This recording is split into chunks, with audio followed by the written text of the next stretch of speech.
যদি সবাই ফিরে যায়, ওরে ওরে ও ভাগা সবাই ফিরে যায়, যদি গহন পথে যাওয়ার কালে কেউ ফিরে না যায়, তবে পথের কাটা তুই রক্ত মাখা চরণ তলে একলা দলরে, তুই রক্ত মাখা চরণ তলে একলা দলরে, যদি তোর ডাক শুনে কেউ না আসে তবে একলা চলো রে।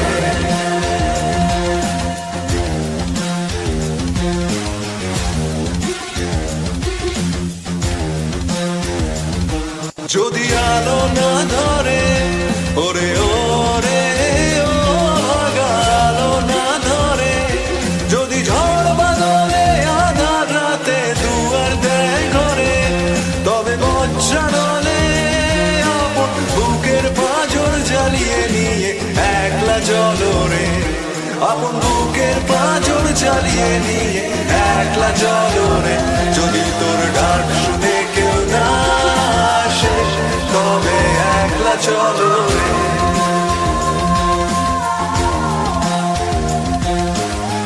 একলা চলো, একলা চলো, একলা চলো, একলা চলো রে।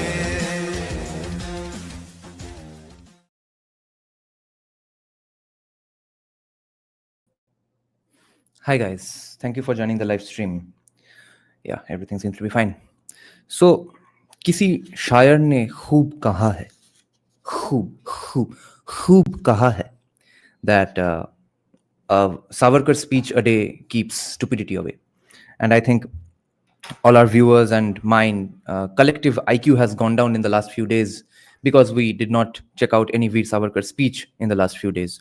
So in order to treat that situation, in order to medicate that situation, we are going to get back to checking out Veer Savarkar's speeches. Now, even up till now, my favorite speech of all time from Veer Savarkar is his speech in Kolkata in 1939, which was at the 22nd session of the Hindu Mahasabha. Today, we are going to check out, I have not read this before.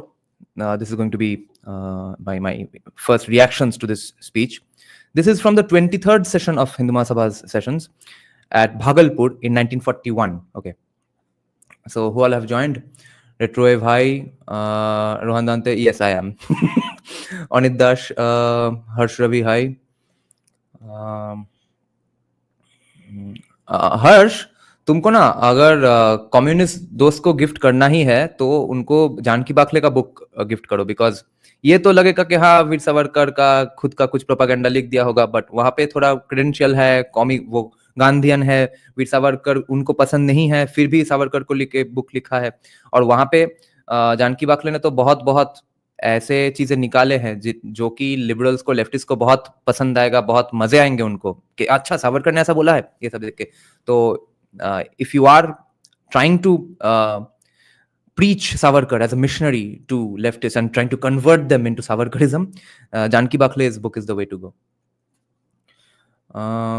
Okay. Rohit Rana, why Congress hates Savarkar is too obvious. The bigger question is, why do so many Hindus hate Savarkar? Okay, let's start then. Comrades in the Hindu cause, I acknowledge gratefully the honor you have done to me and the trust you have placed in me in offering the presidentship of the All India Hindu Mahasabha this year for the 5th time in an unbroken succession. I had even last year tendered my resignation of this high post twice and requested you all, in view of my failing health and in the interest of the Hindu cause, to spare me and to entrust the lead of the Hindu Mahasabha in some worthier and stronger hands. But owing to the most cordial pressure of my comrades all over India and at the behest of the All India Committee of the Hindu Mahasabha, I continued to shoulder the responsibility of the presidential office and tried my individual best to justify and deserve the overwhelming confidence and love which the Hindu Sangathanist world all over India continued to cherish towards me. It is a matter of public knowledge that this year also, when the time for electing the president for the next year drew near, I had made it clear to almost all provincial leaders and workers that this time, at any rate, I should be allowed to withdraw from the presidential panel. I was even determined to resign after the election, but just then the government made it clear that they were not prepared to raise the ban on the annual session of the Hindu Mahasabha at Bhagalpur. The government ban compelled me also to banish altogether from my mind the thought of resigning the presidential office. This ban constituted such an intolerable, uncalled for, and unjustifiable humiliation to the Hindu honor as to render it imperative on the part of every Hindu Sangathanist to try his level best to get it removed by all legitimate means within his or her reach. My duty also as the elected president for the very session at Bhagalpur was clear. It was to stick to my guns. I have consequently consented even willingly to shoulder the responsibility of the presidentship and the leadership of the All India Hindu Mahasabha for the 5th time for the ensuing year. May I be able to serve the Hindu cause to the best of my abilities and so unsparingly as to deserve the honor you have all done to me and the confidence you have all placed in me by calling upon me once again to lead the Hindu movement. The cases of this unjust, humiliating, and even illegal government ban. When at Madura, the last session of the Hindu Mahasabha decided to hold the session in Bihar, and when after surveying different places in Bihar, the reception committee decided to hold the session at Bhagalpur, even the government must admit that there could not have been the least intention on the part of the Mahasabha to disturb the communal peace of the particular section of Muslims residing at Bhagalpur during the Bakrid festival. The Bakrid, I don't know how to pronounce it, Bakrid, right? The Bakrid is observed all over India by the Muslims, and there could not be any reason why the Hindu Sabhaists should have a special spite against the Muslims residing at the comparatively insignificant town of Bhagalpur, of all places in India. But nevertheless, after the venue was settled in the ordinary course of things and in view of other considerations and conveniences at Bhagalpur, the government of Bihar came out all of a sudden with a communique banning the session and ordering that it must not be held in a number of districts in Bihar, including the town of Bhagalpur, from the 1st of December next to the 10th of January 1942. The government of Bihar argued that they would find it very difficult to maintain peace and order at Bhagalpur owing to the paucity of police forces at their disposal in case communal disturbances broke out during the Bakrid in the session and the Bakrid coincided. So you see, these excuses that today are given by any ruling party to any opposing party who wants to hold meetings and stuff or processions, the excuses haven't even changed. Okay. And that's how you know that those excuses were fake, absolute bullshit back then. They are bullshit even today. Like a few days back, one of our viewers was saying that what were we discussing? In what context? That, Assamese kids getting beaten to death in Assam by Karbi tribe.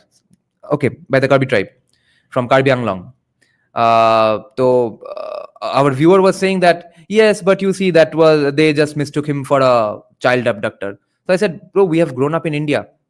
Everyone who wants to beat someone to death, beats them to death, then says, oh, I just thought he was a child abductor. Everyone becomes Batman at that moment when they want to beat someone up conveniently and then come up with the excuse of, oh yeah, child abductor, socha tha hum ka kare ab.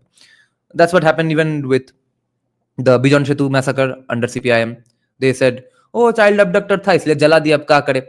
Burned sadhus alive on a goddamn bridge. Okay. So you see, in the same way, these excuses have not changed even today.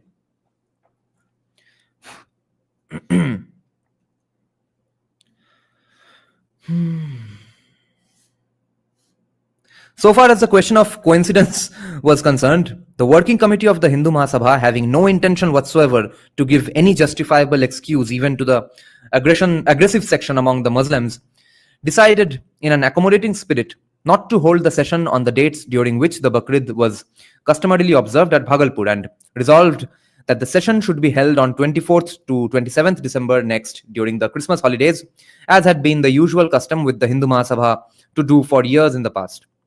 This arrangement would have enabled the Mahasabha to end the session a couple of days before the Bakrid began and let the Muslims alone to celebrate it in any fashion they chose.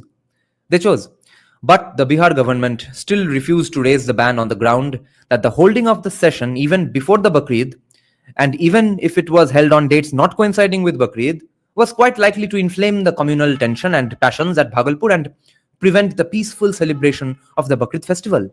But they did not seem to mind it much that there was more likelihood of communal passions being inflamed and of communal riots breaking out if the Bakrid was allowed to precede the Mahasabha session, and thus endanger it again its being held just after the Bakrid.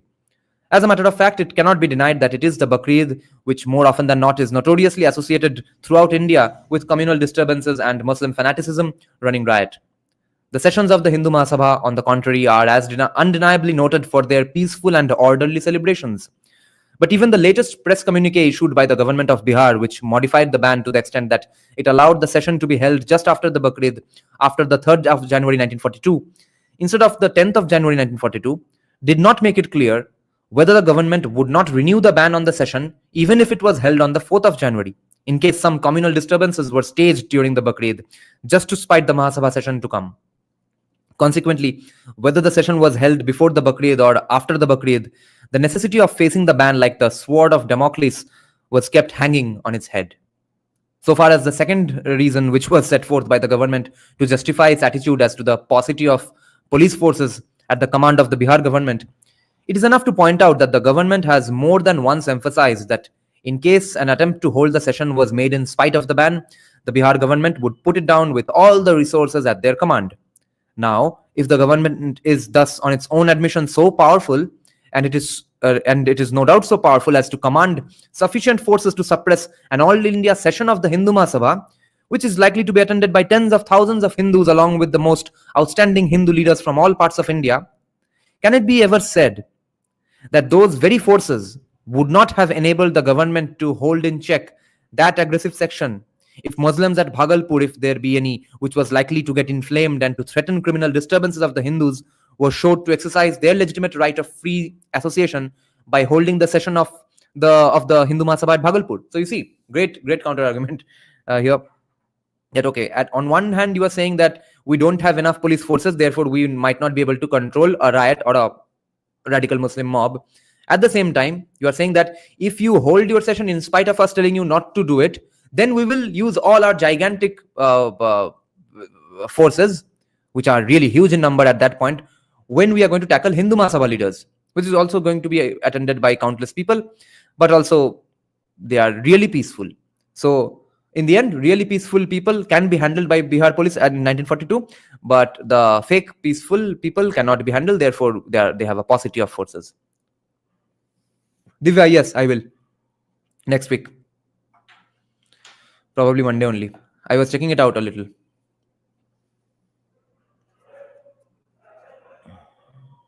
Gautam Varun. Not really. No, I don't have any plans. Okay, let me have some tea. क्या सब दिन थे. Savarkar agrees with Jinnah's two-nation theory. It's not Jinnah's two-nation theory. It was Sir Syed Ahmed Khan's two-nation theory, which was based on the general Muslim worldview of Darul Islam and Darul Harb, meaning a land where Muslims live and is ruled by Muslims, which is the land of peace and therefore called Darul Islam, and and Darul Harb, which is land of war, which is where Muslims live but non-Muslims are the rulers. That's called Darul Harb. So two-nation theory is inherent in Islam. And it was first proposed by Sir Syed Ahmed Khan, and then Jinnah, Savarkar, B.R. Ambedkar, all of them agreed that yes, this is the way to go now. It's too late to try and live together. What about my recommendations, Half-Blood Prince? What recommendations? Rohit Rana is saying Savarkar's love for India is undeniable. He endured years of brutal imprisonment in the Andamans, sacrificing his freedom to... Yes, of course. Retro saying that any tips on how to understand Slavoj Žižek's speeches? Too hard to follow even for... I think his health and speech is deteriorating further even now. Therefore, I guess it's tougher now. Last time I checked out his stuff was when he debated Jordan Peterson. Back then, he was pretty intelligible. Rohit Rana is saying his Hindutva wasn't about hate, but about forging a united nation, Indian identity. To resist colonial oppression, leftists might disagree with his methods. Yeah. Okay. So, where were we?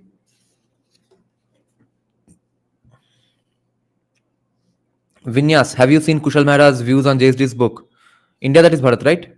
Or his view on decoloniality. I don't think he has made any video specifically on India That Is Bharat. I think he made a video on decoloniality, which I have watched. If it's specifically on India That Is Bharat or India Bharat Pakistan, then let me know in the comment section. I'll check it out. Oh, Arvind Nilakandan. थोड़ा remind करते रहो, next week कर लेंगे. When the All India session of the Muslim League was held at Madras this year, the government prevented the Hindus under Section 144 from holding meetings, carrying lethal weapons, or assembling in more than 5 persons, so that the session of the League might pass off well, in spite of the fact that rabid and anti-Hindu speeches and resolutions were delivered and passed in it. Now at Bhagalpur, when the All India session of the Hindu Mahasabha is to be held, the government, instead of calling upon the Muslims to keep themselves within the bounds of law and order, have put a ban on the Hindu Mahasabha session itself, making it criminal on the part of the Hindus to exercise their fundamental right of citizenship. Throughout India, the same discriminating, partial, and anti-Hindu policy is adhered to, and Hindu processions, immersion of images, and conferences are held up to placate the fanatical Gundaism on the part of the aggressive Muslim sections. The reason trotted out for this anti-Hindu policy is also uniform, which is that it is the duty of the government to maintain peace and order. But the peace or order which is to be maintained as a duty on the part of the government is that which enables the law-abiding to exercise their legitimate rights, and not that peace or order which could only be maintained by compelling the law-abiding to forego their rights to placate the aggressive and the criminal. See, we had a Vivek Ramaswamy in India. He just spent decades in jail. So listen to this paragraph once again. What a beautiful way of articulating it. The peace or order which is to be maintained as a duty on the part of the government, what peace and order is that? It is that which enables, that peace and order is supposed to enable the law-abiding citizens to exercise their legitimate rights, and not that peace or order which could only be maintained by compelling the law-abiding citizens to forego their rights to placate the aggressive and the criminal. Okay, brilliant. So, there's a bit of negative rights and positive rights here as well. That if at all the government's job is to protect life, liberty, and property, so you are supposed to protect my right to free speech. You are supposed to protect my right to free association. You are saying that, see, law and order maintain करना है, therefore तुम अपने rights का माका, ठीक है, तुम्हारा rights चला तेल लेने, हमको पीस एंड ऑर्डर मेंटेन करना है. Savarkar is pointing out that अरे peace and order, law and order तो भोसड़ी के, तो वो तो है ही, मेरे राइट ठीक ठाक रहे उसके लिए तुम मेरा राइट्स खोने को बोल रहे हो, और उसके बाद बोल रहे हो कि उससे ही peace and order, law and order properly maintain होगा. ये क्या अजीब, मतलब nothing has infinite value. Law and order is being maintained at the cost of people's rights, then what's the point of that law and order? Abhishek Bhatto, thank you for the super sticker. Thank you for contributing to Bengal's GDP. Retrovising the other, like you were reading a few days back, Savarkar's biggest mistake was he figured out their game and wanted to play on the same level field.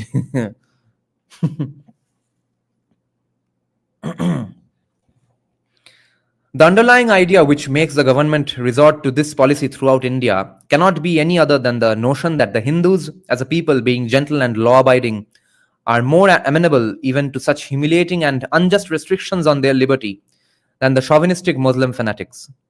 The civic and even the religious festivities of Hindus, Christians, and Parsis pass off so peacefully as to provide occasions for general rejoicing to people of all communities alike throughout India. But the Muslim festivals, whether civic or religious, like the Bakrid or the Muharram, are almost always associated with bloody orgies and fanatical anti-Hindu riots. Not only the Hindus, but all non-Muslim communities in India find them a source of constant and dangerous nuisance to life and property. The responsibility for this situation must be shared not only by the riotous Muslim fanaticism, but by the insane policy of the government too, which almost always seeks to maintain peace and order on these occasions, not by chastising Muslim fanaticism running riot, but by calling upon the Hindus to forego the exercise of their legitimate rights of citizenship, and thus by putting a premium on fanatical Gundaism. See, Gundaism is incentivized.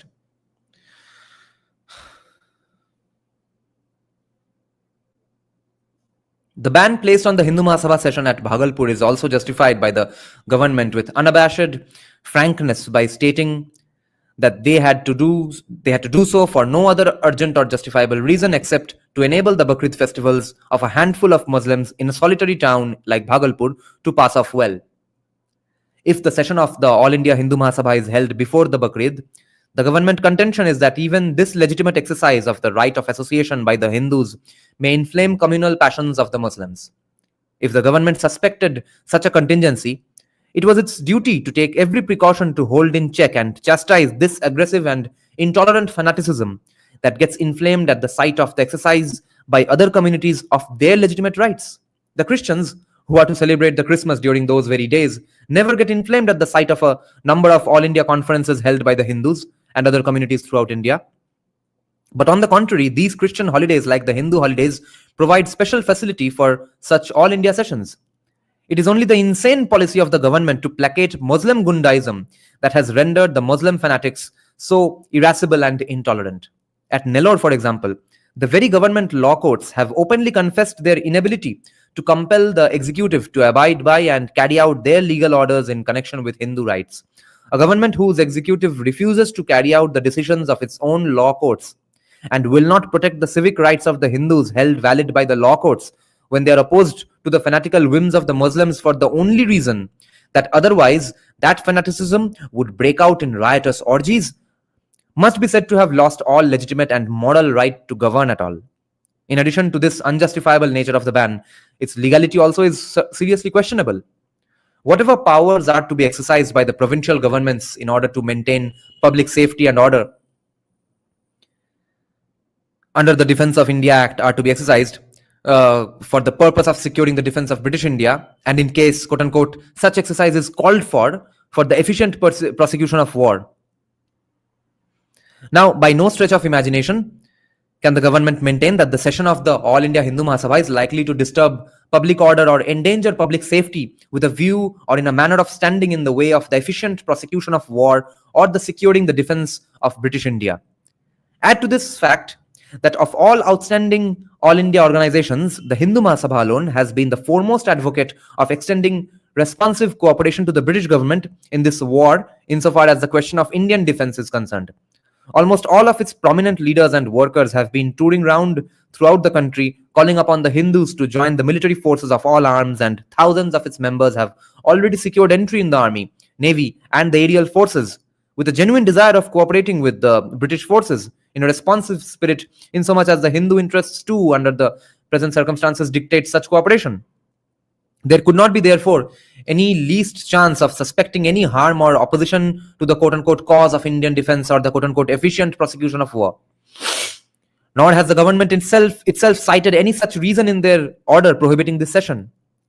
The case, therefore, cannot be said to be covered by the Defence of India Act, and consequently, the ban that is placed on this session under this act is ab initio illegal.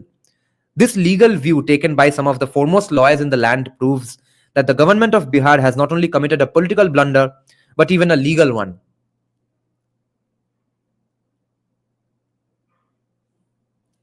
The Mahasabha has consequently resolved to hold its session at Bhagalpur itself on the scheduled dates in spite of this unjust, humiliating and illegal government ban, in assertion of the civic rights of citizenship in general and of Hindus in particular.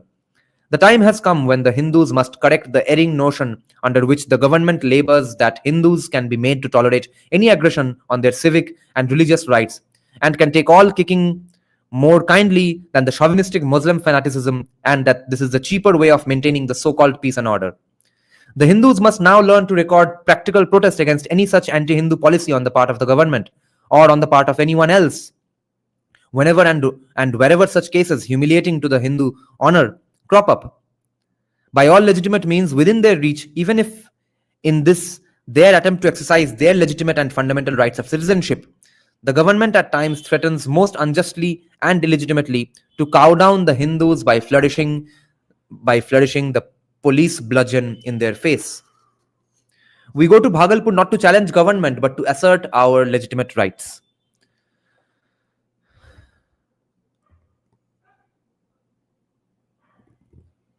Varundev, where did you hear this?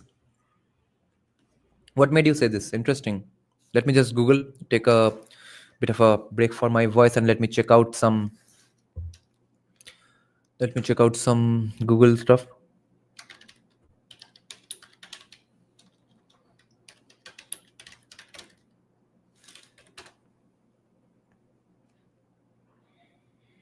Yeah, Sanjeev Sanyal has been removed. Interesting.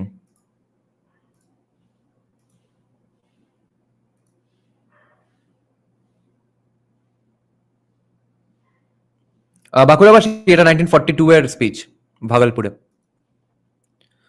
Sanjeev Sanyal removed as GIP chancellor by SII. Institute's Twitter handle denies it. What the fuck? Who is SII? Study in India government.in or Serum Institute of India. What is SII? What's going on here? This is interesting.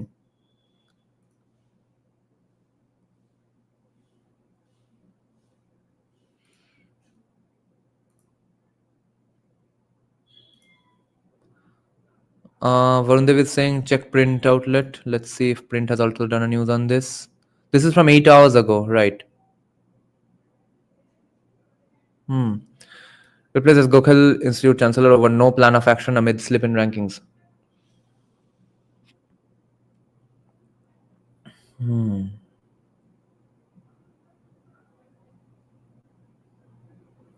The GIP in Pune is set for a third leadership change in a year after its founding society removed Chancellor Sanjeev Sanyal, a member of the Prime Minister's. Sanyal was appointed as the Chancellor in October last year. His appointment came days after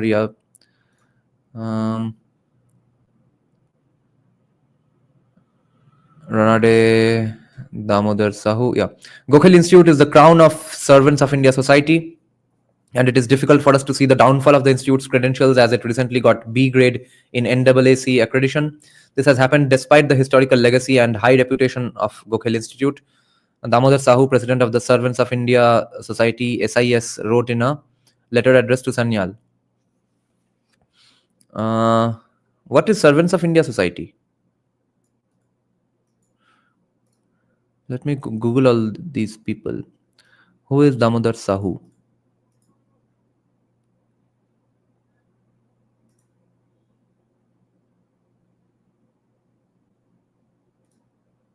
Servants of India Society is a social reform organization that was founded in 1905 by G.K. Gokhale. The society's goal is to promote social and human development and uplift the underprivileged and downtrodden. Interesting. This is weird stuff.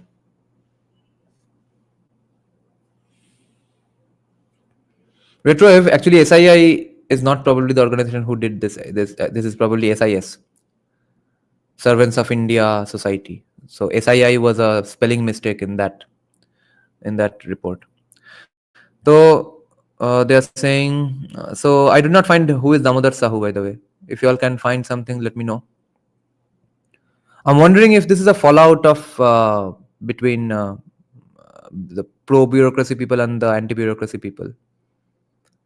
Servants of India Society. Let's see what this is.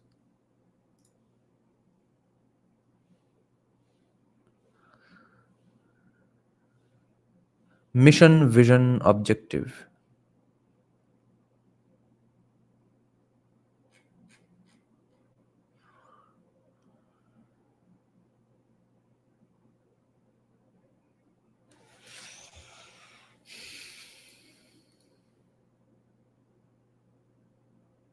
Yeah, Rutvik. Milton, without knowing absolutely anything about it, my hunch is Babu Hijab. Because I just came to know about this right now. Damodar Sahu is the president from 2015 onwards. Before that, it was Madhusudan Sahu. But who is Damodar Sahu? उनके बारे में कुछ जानेंगे नहीं हम.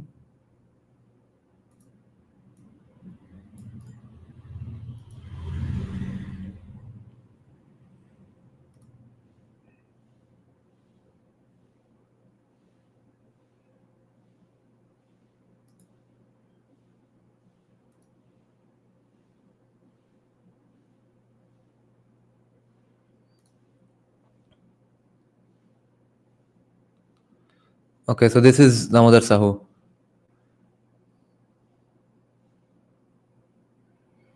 Gopal Krishna Gokhal's contributions as a visionary leader and a problem solver. Ajit Ranade, Vice Chancellor, who was removed.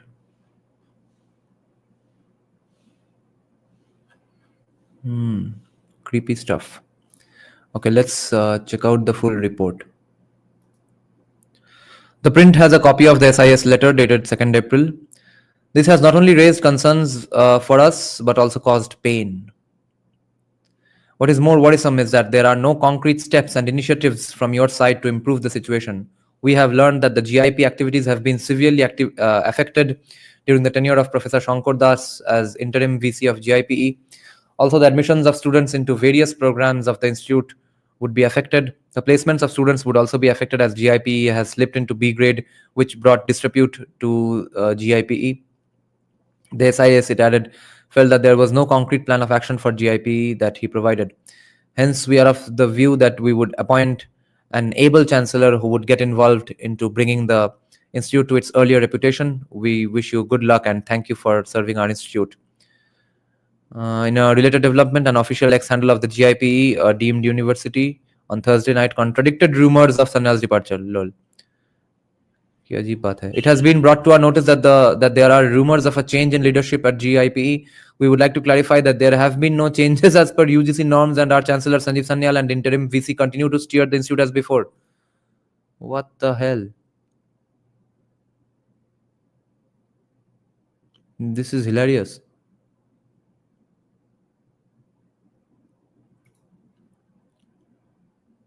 The SIS, meanwhile, Thursday wrote to the university UGC and informed about its decision. On behalf of servants of India Society, I would like to inform the UGC, New Delhi, regarding the appointment of a new chancellor of the GIPE. Justice S.C. Dharmadhikari, retired, has been appointed as the new chancellor of Gokhale Institute of Acha.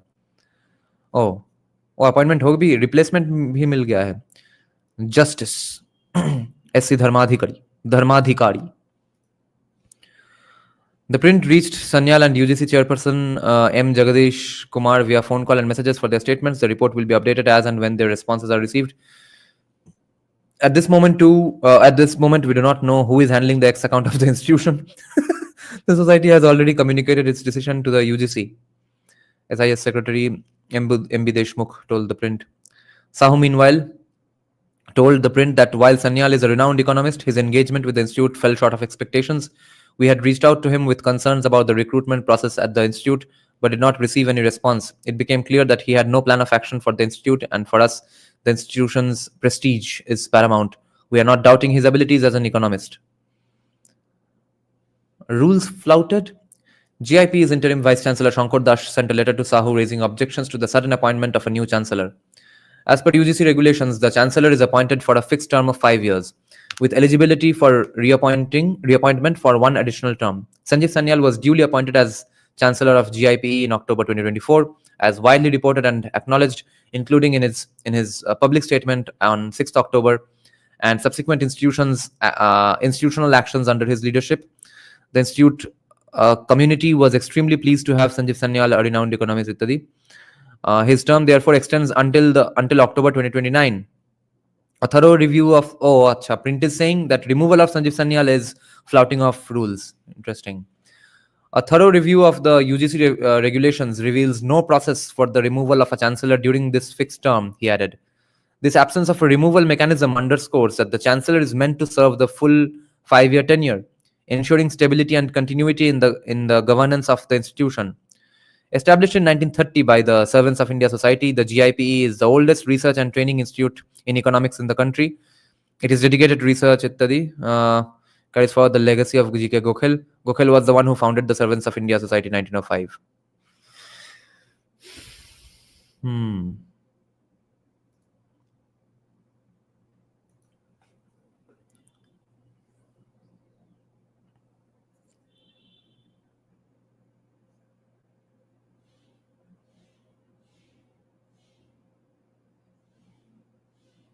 Interesting stuff.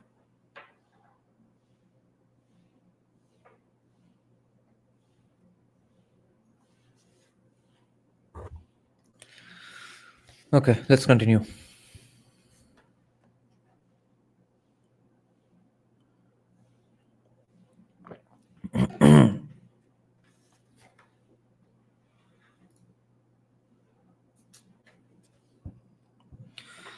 Nevertheless, so we go to Bhagalpur not to challenge the government but to assert our legitimate rights.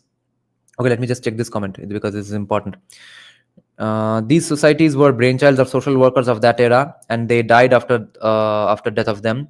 Vinayak was smart enough to dissolve his society Mitramela Abhinav Bharat before his death. Executive summary: appointment of Sanyal was seen as a major coup within Babu circles, so a breakaway faction tried to coup him.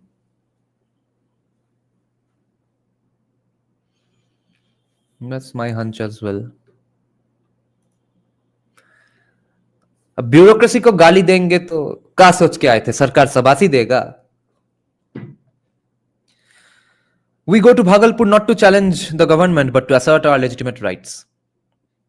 Nevertheless, I must make it clear that the Mahasabhaists are going to Bhagalpur to hold this session, even if the ban is not raised in time, not with any the least desire to throw a challenge to the government or to flout the legitimate authority in any wanton manner. We shall all rally round the pan-Hindu flag raised at Bhagalpur with the only objection of asserting our civic right of free association.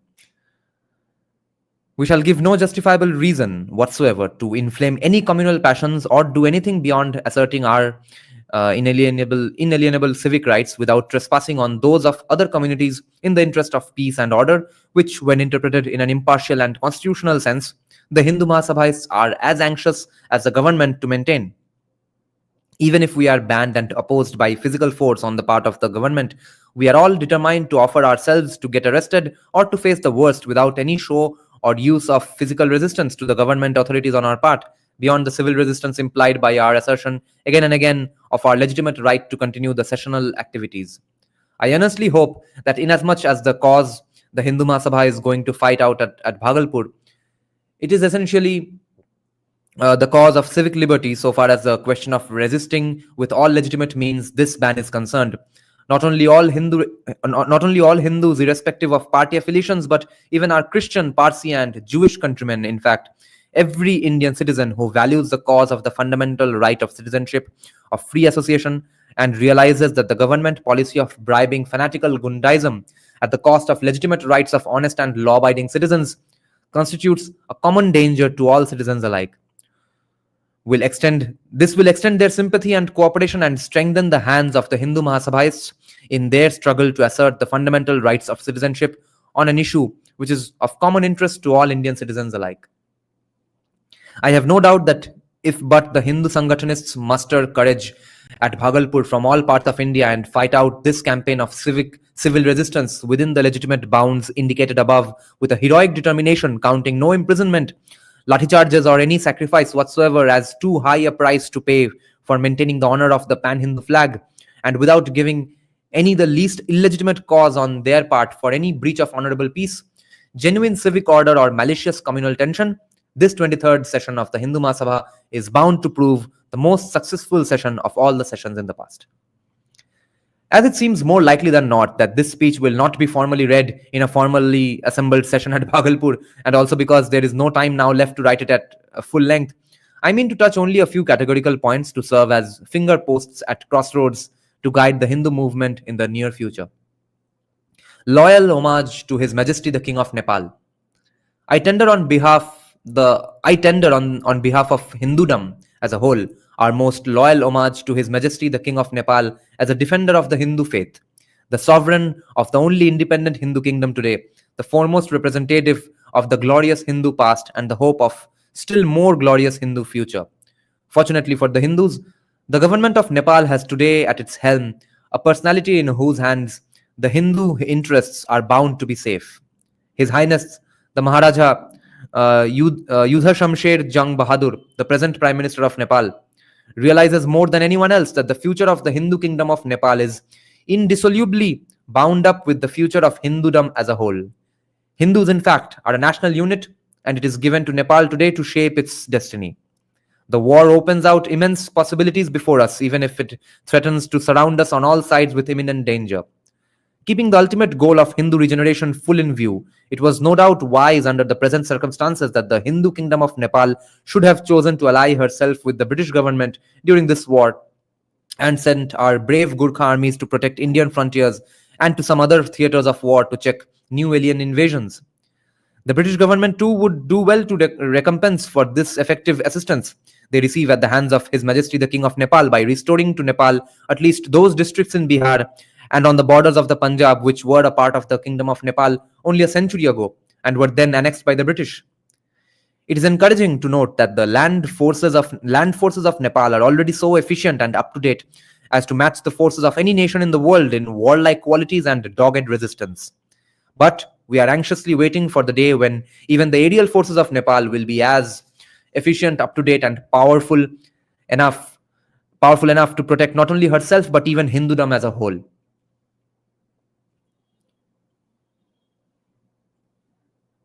Nepal is exposed to aerial attacks as seriously as any of the eastern provinces of India.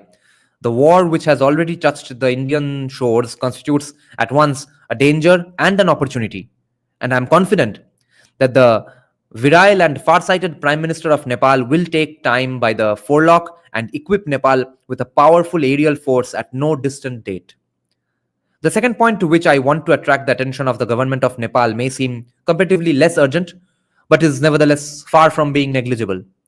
From sources which are more or less reliable, it seems that the Muslims are trying to make their influence felt and numbers increased in Nepal by adopting their usual tactics of stealthy and treacherous advances. Mosques are multiplying rapidly in Nepal, and the numbers of unwary Hindu girls and lads are being kidnapped or duped in surrounding tribal districts and ultimately converted to Mohammedanism. There are more ways than one by which a well-planned scheme of increasing the numerical strength of the Muslims in and about the Hindu kingdom is long being worked out. I urge the government of Nepal to be as alert as possible and not to minimize this danger to the strength and stability of Hindus in the kingdom. Mosques are first built as houses of prayer, but they soon develop, as we have found in so many cases all over India, into hotbeds of anti-Hindu fanaticism, which was kind of corroborated by former Chief Minister of West Bengal, Buddhadev Bhattacharya, as well, who said madrasas are basically hotbeds of terrorism. The campaign of kidnapping and abduction does on the campaign of kidnapping and abduction does on the face of it seem a stray outburst of individual crime. But then, if history has anything to teach us Hindus, it teaches us that it was by these means, howsoever despicable they may seem, that the Muslims continued and are even now continuing to increase their numerical strength and strengthen their hold in India. If a Hindu king allowed mosques to be built, he was first flattered as a magnanimous soul who loved all religions and races alike.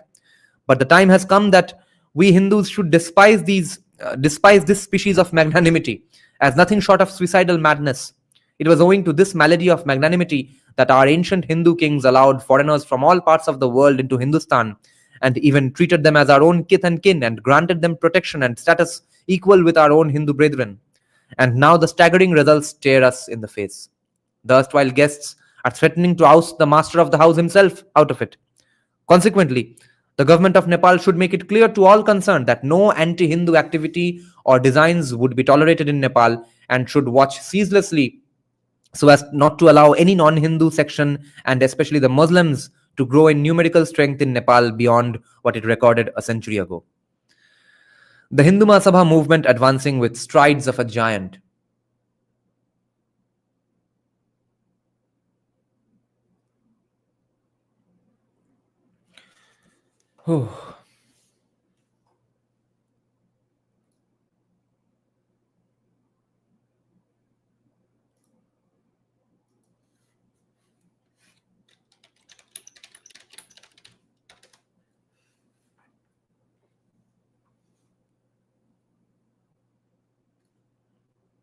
Dada, what's your opinion on Doge and what's happening with it currently?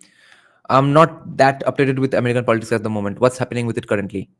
Just something other than the fact that government servants are getting fired. Now, would you also read Gandhi books too? It's not in my priority list remotely. Maybe after I finish all the books in my room. And I will find out some things about Gandhism and maybe the good parts about Gandhi's policies from Dharampal's book. See, this series here, right here. So that will be kind of my gist of Gandhi's ideas, at least whatever he thought was nice and good. Half-Blood Princess, there's a small clip of him on YouTube where he's warning of green color. Okay. Okay, let's continue.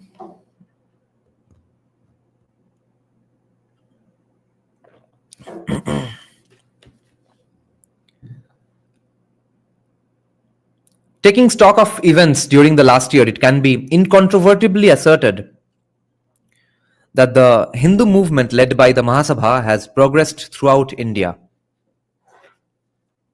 The Shuddhi work, the effective and successful efforts to remove untouchability, the census campaign it conducted throughout India, the defending of the civic and religious rights of Hindus at hundreds of localities, facing and even foiling the wave of armed aggression on the part of the Muslims in their campaign of the so-called Pakistan riots through a large part of India, and proving it to those anti-Hindu forces that even their bloody orgies cost themselves dearer and could never succeed in browbeating the Hindu movement. The successes in scores of electoral contest to the Central Assembly and to the local municipalities or boards which the Mahasabhaists won in Maharashtra, Assam, Bengal, and in several other parts of India, and even the couple of electoral defeats the Mahasabha had to undergo, as the one in Berar, do all of them point out incontrovertibly that the Mahasabha is rapidly growing into a power that could no longer be underrated with impunity, and that it has already grown formidable enough to hold in check the anti-Hindu forces that had been let loose on India and ran riot unchallenged during the last 50 years or so. But the crowning achievement of the Mahasabha movement has been, more than these direct and detailed events, the indirect influence which its ideology and propaganda exercised on the Hindu mind to such an amazing extent as could only be fitly described as a mental revolution. The unparalleled enthusiasm displayed by crores of Hindus, classes and masses together, with which they welcomed the president of the Hindu Mahasabha and several of its veteran leaders in all quarters of the country, and which enthusiasm found its fittest expression, rending the air day in and day out in that million throated Hindu Dharma ki Jai, Hindustan Hinduo ka, proved to demonstrate that the Hindus as a people have shed that inferiority complex which had been their greatest curse inflicted by them. Oh, my internet was gone. For how long? I wonder. Just for a while, I guess. Oh, someone was asking that did I buy this book from VHP's bookstall or not? No, I didn't. I bought this from Amazon only. Yeah, so let's continue. The unparalleled enthusiasm displayed by crores of Hindus, classes and masses together, with which they welcomed the president of the Hindu Mahasabha and several of its veteran leaders in all quarters of the country, and which enthusiasm found its fittest expression, rending the air day in and day out in that million throated Hindu Dharma ki Jai, Hindustan Hinduo ka, proved to demonstrate that the Hindus as a whole, as a people, have shed that inferiority complex which had been their greatest curse inflicted by themselves upon themselves, and that they have returned to their national self-consciousness as Hindus. This mental revolution could not have found a better expression to voice forth its significance than that Hindustan Hinduo ka. This awakening of the Hindu spirit, which the Mahasabha movement brought about, has already been able to effect breaches even in Congress citadel from within, and thousands of those Congressite Hindus who had altogether forgotten that they were Hindus under the baneful influence of the pseudo-nationalistic opiates of the Gandhist school of thought, are already searching their hearts and are blessing the Mahasabha in their innermost hearts for fighting for the Hindu cause, and are sooner or later destined to fall as willing captives into our hands. This indirect effect of the Mahasabhaist propaganda has already compelled those very Congressites who blamed the Hindu Sabhaists for calling upon the Hindu electorates to vote for those who pledged to safeguard Hindu interests, and for thus rendering the elections tainted with communalism, to assure the Hindu electorates that although they stood on Congress ticket, yet they were nevertheless Hindus of Hindus and would not yield to the Hindu Mahasabhaist candidate in safeguarding Hindu interests. No compliment to the efficacy of the Hindu movement can be more convincing than these appeals by Congress candidates to the Hindu electorate, even if they be for the time being meant only to capture Hindu votes. The time is fast approaching when the Congress will either be but a plank of the Hindu Mahasabha or get compelled to shut its shop altogether, which deals in wholesale representation by foregoing the right to represent the Hindus directly or indirectly. The Muslims must get satisfied with representation in proportion to their population only. The third outstanding achievement of the Hindu Mahasabha has been that it has already proved to be a formidable opponent to the inordinate ambitions of the Muslims in general, and the Muslim League in particular. Whether it be the question of the extension of the Executive Council or the formation of the National Defense Council or the Defense Advisory Committee, The Muslim Leaguers have themselves admitted that they have been discomfited and their swollen-headed claims left unheeded. Mr. Jinnah resents that Mr. Ameri should have betrayed him in not keeping up the government promise, quote-unquote promise, of not turning down the full-fledged Pakistan scheme, and should have even gone to the length of delivering sermons on quote-unquote India first. In Bengal, Mr. Haq, A.K. Fazlul Haq, the Shere Bangla, who was a student of Ashutosh Mukherjee, the father of Shama Prasad Mukherjee. In Bengal, Mr. Haq, who only last year kept roaring like a quote-unquote tiger that he would satayanga the Hindus in already so cowed and chastened as to talk sense and prefer to join hands with Hindu Mahasabha, even at the risk of getting a divorce from the Muslim League. Nor did Sir Sadullah Khan fare better in Assam and was compelled to resign his premiership overnight. The so-called League governments in these provinces having tumbled down like a house of cards, it was but natural that the Muslim League should have found itself left in the lurch and its bloated ambition fallen flat to the ground.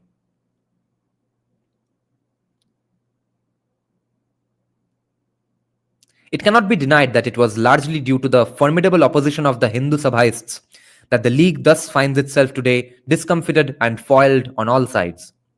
Nor does the future hold out any more hopeful prospect before it, in view of the fact that the Hindus are in every day getting influenced more and more by the ideology of the Hindu Mahasabha, and are consequently bound to get more and more consolidated and powerful to present a united Hindu front to all anti-Hindu aggression. The war also has belied the hopes of the Indian pan-Islamite. Only in last April, when the Muslim League held its session at Madras, Mr. Jinnah warned the government and the Hindus that if they did not do what he wanted them to do, others would come to India and do it and break up Hindustan into a conglomeration of Pakistans. Other notable Muslim leaders too asserted in continuation of the threat that their great Muslim nations across the border of India were there and thus would not hesitate to join hands with them, as the Indian Muslims looked upon them as their destined deliverers from the yoke of the Hindus in India. But unfortunately, out of these quote-unquote others, or these quote-unquote our great Muslim nations beyond the borders of India, none now can be found at the station. During the last war, the ex-Amir Amanullah Khan was to play the part of the destined deliverer of Islam in India. And with the treacherous connivance of Gandhi, the two great nationalist, quote-unquote nationalist leaders, the Ali brothers, conspired to bring him to Delhi as the would-be anointed emperor of India. But unfortunately, Bachai Saku, a son of water carrier, finished the ex-Amir and the would-be emperor of India.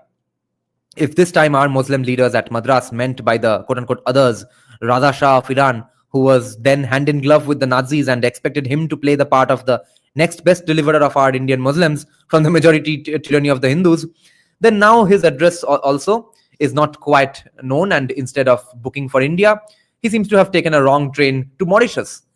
He's trolling. Instead of playing the part of the deliverer of Islam in India, poor Persia is desperately searching now for a deliverer for her own sake.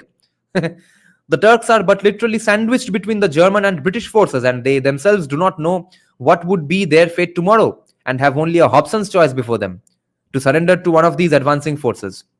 Still, if of those quote-unquote others who were to do for the Muslims what the Hindus refused to do and cut up India to order after the Pakistan fashion, any Muslim deliverer is yet willing and able to do the task, we shall be glad to be enlightened by the League as regards his present destination and address.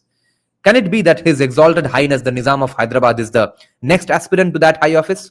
If so, then all that we can do is to exclaim, "If these be thy gods, O Israel!" On the whole, the time has come when our Muslim countrymen should realize that even in their own interests, they should accept the inevitable and should cease amusing themselves with airy nothings.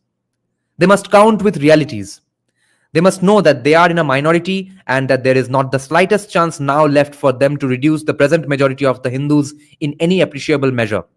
The Shuddhi movement and the virile awakening that has come over the Hindus have disarmed forcible or fraudulent conversion to Islam in India once and for all. Even if an Alauddin or an Aurangzeb comes down again, he would not be able to convert permanently and from generation to generation a dozen Hindu by force or fraud. Take the latest case of such forcible conversions in Bengal during the Dhaka riots this year. In a number of villages, hundreds of Hindu families were forcibly converted to Islam, And the Muslim writers fancied that those villages were then permanently annexed to Pakistan, as used to be the case in reality some 2 centuries ago. But then, no sooner were the rights put down than did the Muslims find to their utter dismay that all the so-called converted Hindus were Shuddhified in no time and went back to their Hindu fold more intensely Hinduized and more bitterly opposed to Islamic persuasion and practices. If but this factor is once clearly and definitely realized, it follows inevitably that the Muslims in India cannot but continue as a minority and must frame their political program accordingly. They cannot expect a single seat more either in the legislature or in government cabinets than what their population strength today entitles them to have. And so far as their claim of cutting off the Punjab and other provinces from India to form them into Pakistan is concerned, well, they should take it as feasible or otherwise as the claim of the Hindus to annex Afghanistan to Hindustan, once again so as to extend the boundaries of Hindudom right up to the Hindu Kush.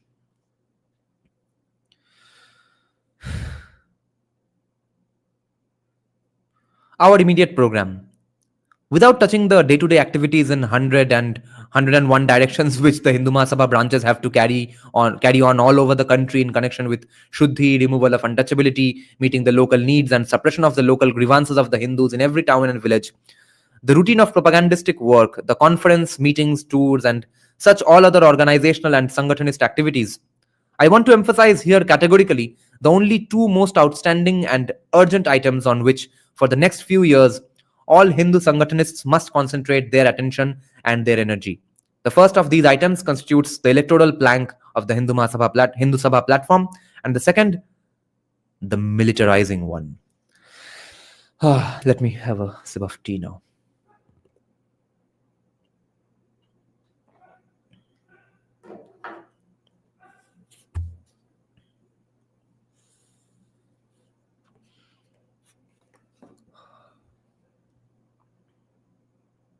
Havlar Prince is saying, Dada, interestingly, the first edition of Essentials of Hindutva, Pitrabhu, is translated as ancestral land, but in later editions it's fatherland. Error or deliberate? Depends on who did the translation. If it was done by Savarkar himself, then it would be funny, interesting. He might have been trying to be deliberately provocative.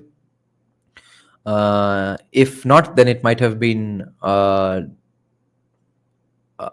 mistake or a deliberate attempt to do shenanigans. Anidash is saying JDU now has a conflict with BJP. TDP cautiously watches. On Waqf, what's your take? Oh, so JDU is not on board with Waqf. What's my take? अरे मुंह पे पैसा मारेगा नरेंद्र मोदी, हो जाएगा काम.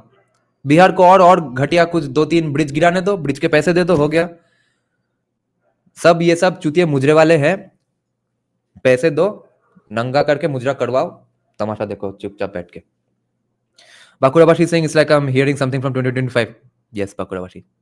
That's what tells you that we are in that exact same spot that Savarkar was in 100 years back. What, 8 years? Yeah, about 80-90 years back. And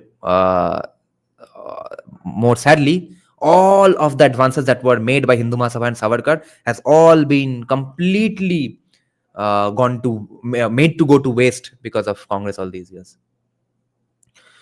Havlar Prince is saying, Lataji went to Savarkar to invite him to inauguration of her first film. He calmly said, Lata, I am a abhagi person. Your film won't work. After a lot of convincing, he agreed to come. He was an abhagi person. Vikhyat Verma, no, I've not heard of that book, so no plans really. Kartikeya, ever planning to read Veer Savarkar, The Man Who Could Have Prevented Partition? I've heard of this book. Who is it written by? But I don't think I will, Kartikeya, because I'm about to finish this book, Hindu Rashtra Darshan. I'm on the verge of finishing Janki Bakhle's book on Savarkar. Then I'll read Vikram Sampath's 2-volume book on Savarkar.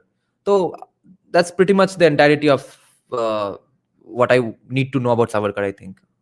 I'm not going to read anything more on Savarkar because I have other topics to get to as well. Fadnavis chhada kyun Savarkar naam bolte saahas paana. Where is our Batman? It's been a long time since he appeared. Yeah, someone recognized his voice in a restaurant, a viewer.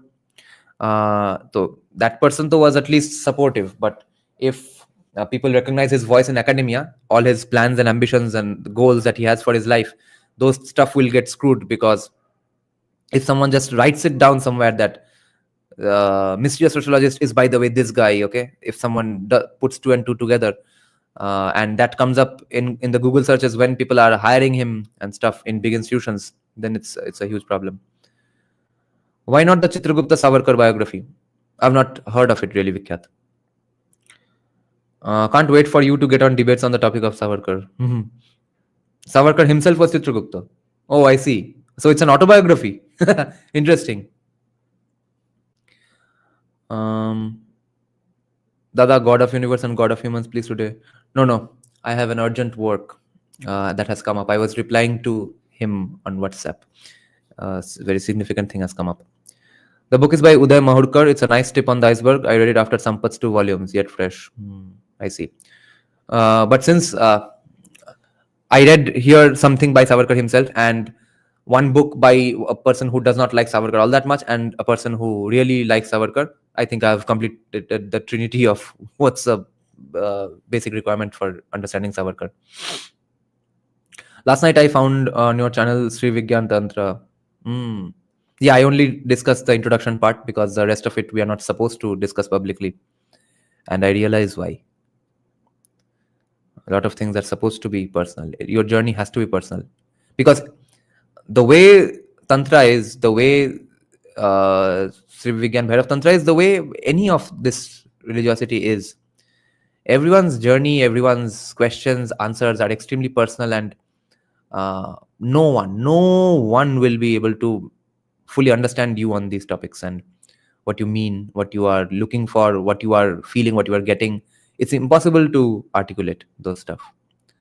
Plus, there's so much room for misunderstanding and miscommunication, so it's best left not discussed. You're saying Vikram Sampath doesn't like Savarkar? Interesting. Oh, Chitragupta was not Veer Savarkar. I see. So it's a dispute. That's interesting. AK Brahma is saying, oh, looks like we are all going back to bed. No. Today I'll just discuss this one speech. I had actually plans to do the rest of the book today, but fortunately, one very significant work has come up. So we are going to just check out these 3-4 pages. That's the end of this speech, and that's where our live stream will end today. The first of these items constitutes the electoral plank of the Hindu Sabha platform, and the second, the militarizing one. The Hindu electorate must vote for those Hindus who stand openly on a Hindu Mahasabha ticket under the Hindu flag and pledge to guard Hindu interests. Thereby alone, they will invest the Hindu Mahasabha with an undeniable status as the first and the foremost representative body of the Hindus, and the Hindus would be able to capture whatever political power there exists today and is bound to be secured in future in the legislatures. Unless and until the Congress is not deprived of the right of representing the Hindus in the legislatures, it is dead certain that the special interests of the Hindus and the Hindus must go to the wall in the long run. There is pan-Hindu issue involved in every electoral contest. So long as the electorates are based on communal distinctions, the Hindus can never have their special interests and aspirations represented in the legislatures unless and until they elect only those candidates who stand on a clear-cut Hindu Mahasabha ticket, who owe no allegiance to any organization which is not pledged wholly and solely to safeguard and promote the special interests of the Hindudom as a whole. To the Hindus all over India, there can be no distinction between the so-called national interest and the Hindu interest. Because what is after all the ideology of the Hindu Mahasabha? Independence of India, indivisibility of India, representation in proportion to the population strength, public services to go by merit alone, and the fundamental rights of freedom of worship, language, script, etc., guaranteed to all citizens alike, are some of the basic principles on which the Hindu Mahasabha takes its stand. So, representation in proportion to the population strength. जितनी आबादी उतना हक, सावरकर ने demand किया था.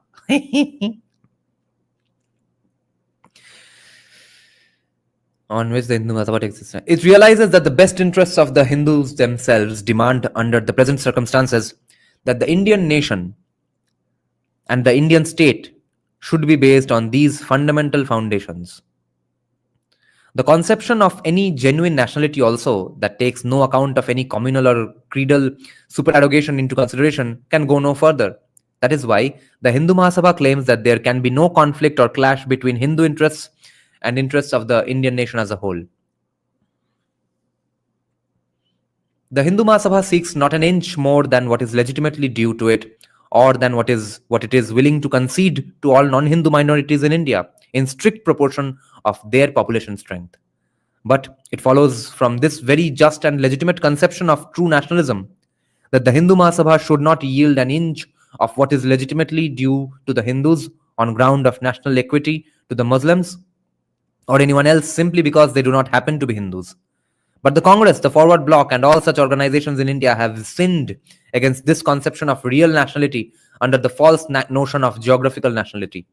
They have a set ideology and policy which raise betrayal of Hindu rights to the pedestal of patriotic virtue. Fuck. To prove that they are above communal level, the Hindu leaders and followers belonging to these organizations hesitate even to claim themselves as representative of Hindus. But perversely enough, they do not hesitate to seek elections at the hands of communal electorates. They thereby betray both their national labels as well as the interests of the Hindu electorates, who elect them to represent and guard the special rights of Hindus. If the Congress or the Forward Bloc do not want to call themselves as representative bodies of the Hindus alone and claim to represent the Indian nation as a whole, the only logical and honest policy for them would be not to seek election on behalf of the Hindu electorate alone, as they invariably do at present. So long as the electorates are divided communally, these bodies who call themselves national should refuse to stand for election on behalf of any of those communal electorates. They should wait till a real national electorate is ushered into being, which at that point did not exist. But this double dealing and misguided policy on the part of the Congress or the Forward Bloc or any of these so-called national bodies have done an incalculable harm both to the Hindu interests and the national interests as well. The result of this pseudo-nationalistic error on the part of the Hindu Congressites, with all its blocks and their heads left the Hindus entirely unrepresented as Hindus all round.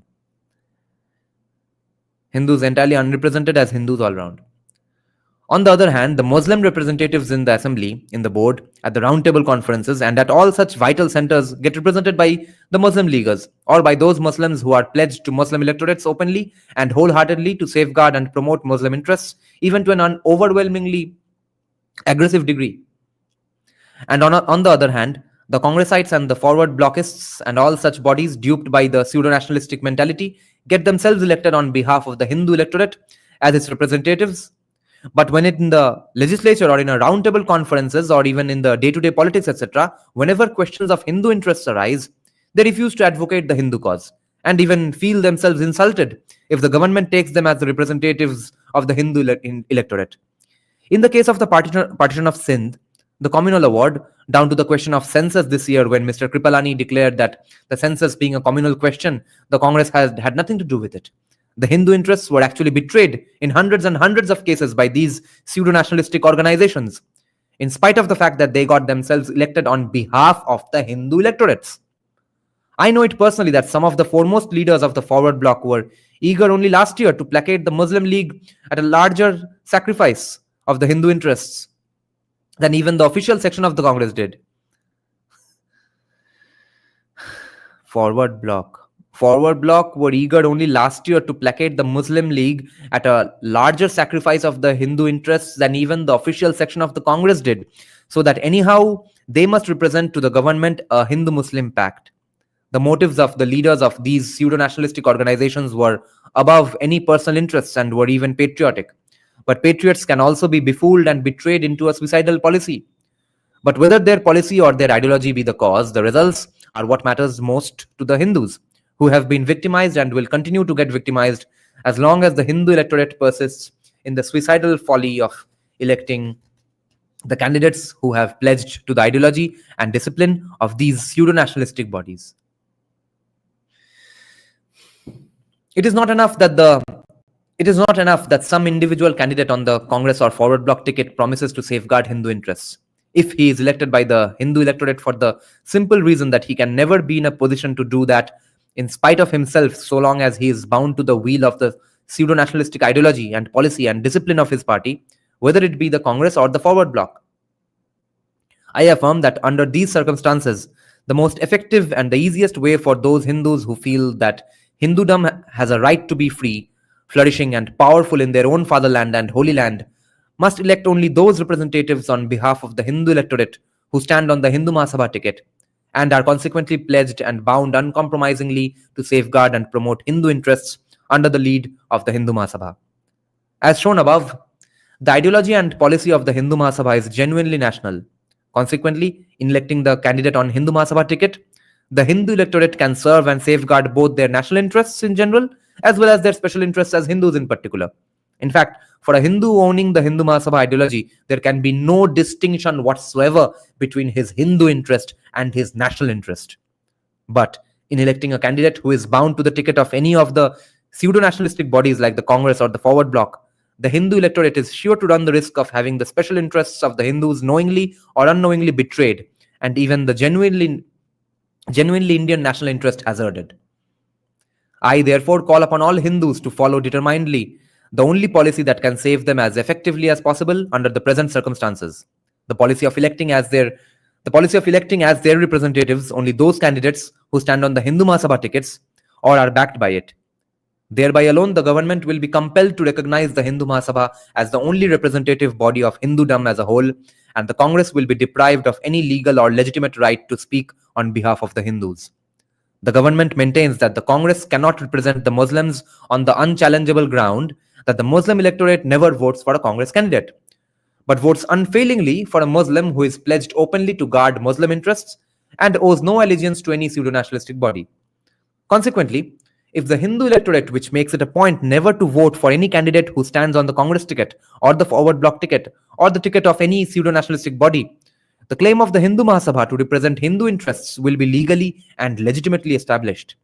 These elections are a challenge thrown by the government to the Hindu electorate to prove that Hindu Mahasabha represents them and the Congress can no longer sign any pacts like the Communal Award or the Pakistan that is threatening to come into being to the detriment of the Hindu. Conferences to frame the future constitution of India will soon be summoned. If the Hindu Mahasabha can pass the acid test at her polls all over India and has its candidates returned by the Hindus as their accredited representatives, the government will be compelled to recognize the position of the Hindu Mahasabha on par with the Muslim League in these conferences. Then no blank checks, no communal awards, no Pakistan scheme, no weightages can be binding on the Hindus simply because the Congress signs them. The religious, the political and the economical interests, the culture, the language, the script, the honor and the whole future of the Hindu race and the Hindu nation will be safe in the hands of the Hindu Mahasabha, and no constitution or law or understanding can be binding on the Hindus unless and until it is signed by the Hindu Mahasabha. And you see, after all of this, why did Hindus vote for or prefer Mahatma Gandhi and Congress? One single reason: asceticism. They preferred the dikhava of garibi over brains, intelligence, and logic. Forever and after, that has been our problem. Not forever and after, really. In the last 100 years at least. जो जितना गरीब होने का नाटक करेगा, वो सबसे बड़ा राजा बनेगा.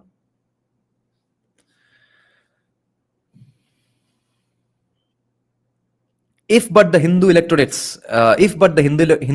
returns only the Hindu Mahasabha representatives to the legislatures, there will be in almost all provinces Hindu Sangatanists ministries formed, pledged to safeguard and promote Hindu interests openly and uncompromisingly, and even in the Hindu minority provinces, powerful Hindu Sangatanists opposition parties in the legislatures will be in a position to exercise an effective check on the Muslim ministries to defeat their anti-Hindu aggressions. Consequently, I call upon the Hindus all over India to realize the significance of this pan-Hindu aspect in all future electoral campaigns.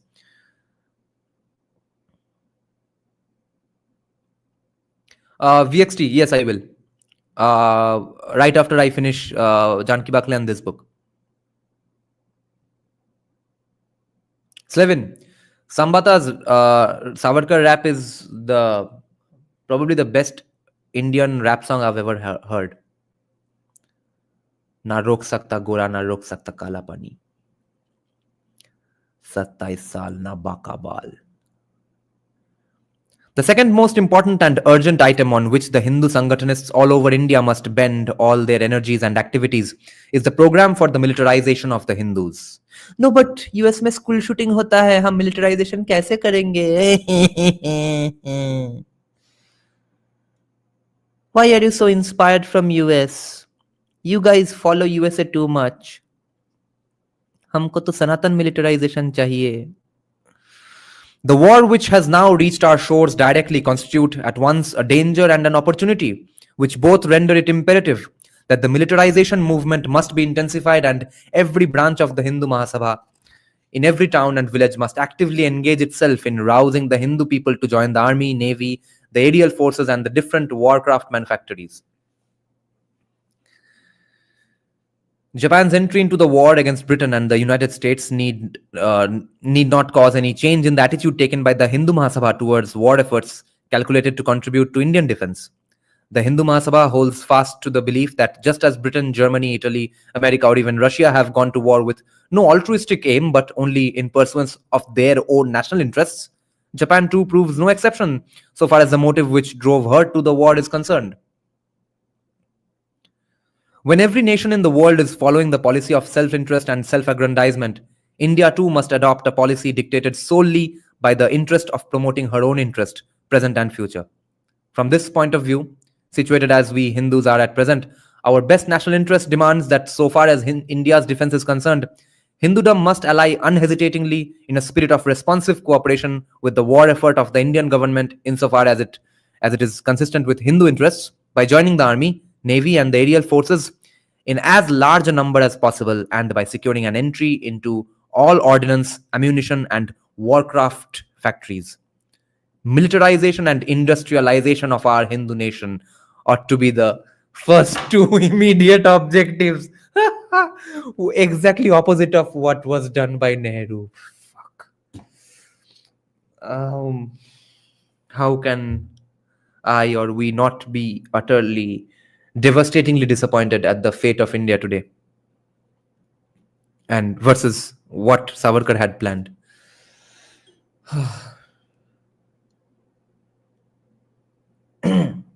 Rutvik, yes. Decolonize gun rights, self-defense laws. Supporting Savarkar in public in Bengali society is equivalent to eating beef as a Hindu. Pretty much. So, militarization and industrialization of our Hindu nation ought to be the first two immediate objectives. Oh my God. खुशी के आंसू होते हैं, दुख के हंसी होते हैं. So I can't help but laugh at this. This is my दुख के हंसी. Every time I'm going to read this sentence, I'm going to laugh forever. Militarization and industrialization, तो ठीक है, cool stuff है, but ought to be the first two immediate objectives which we must pursue and secure to the best of our power if we want to utilize the war situation in the world as effectively as possible to defend the Hindu interest. Again, it must be noted that Japan's entry into the war has exposed us directly and immediately to the attack by Britain's enemies. Consequently, whether we like it or not, we shall have to defend our own hearth and home against the ravages of the war, and this can only be done by intensifying the government's war effort to defend India. Hindu Mahasabha must therefore rouse Hindus, especially in the provinces of Bengal and Assam, as effectively as possible to enter the military forces of all arms without losing a single minute. If but you act according to these instructions, I guarantee, O Hindus, that the future of our Hindu race, our religion, and of our nation cannot fail to be even more glorious than our ancient past had been.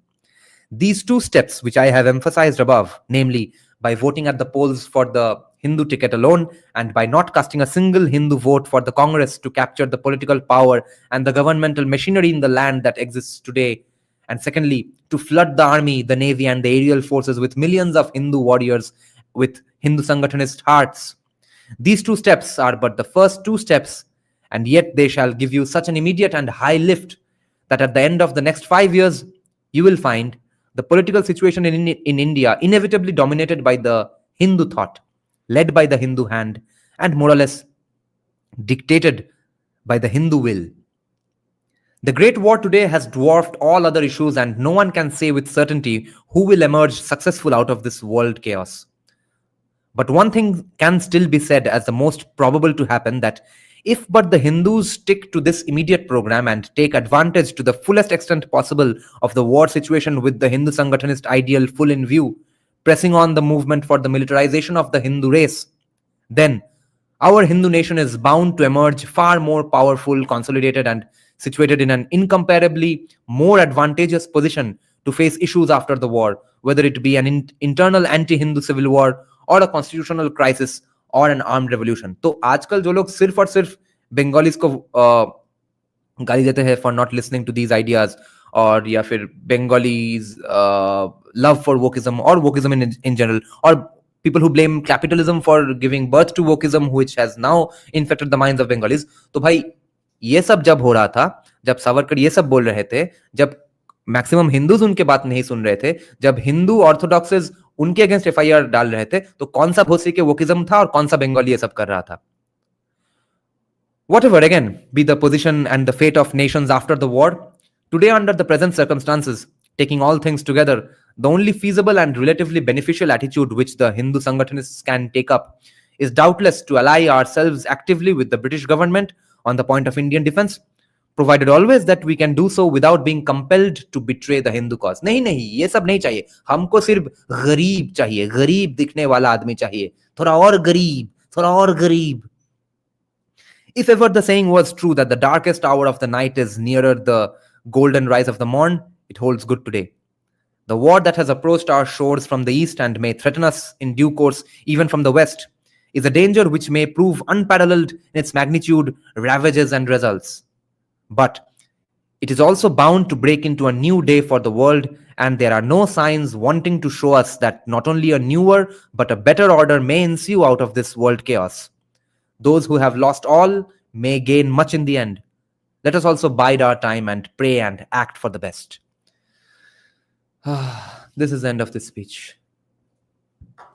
Next day we'll do the 1942 speech of Veer Savarkar at the 24th session of Hindu Mahasabha at Kanpur.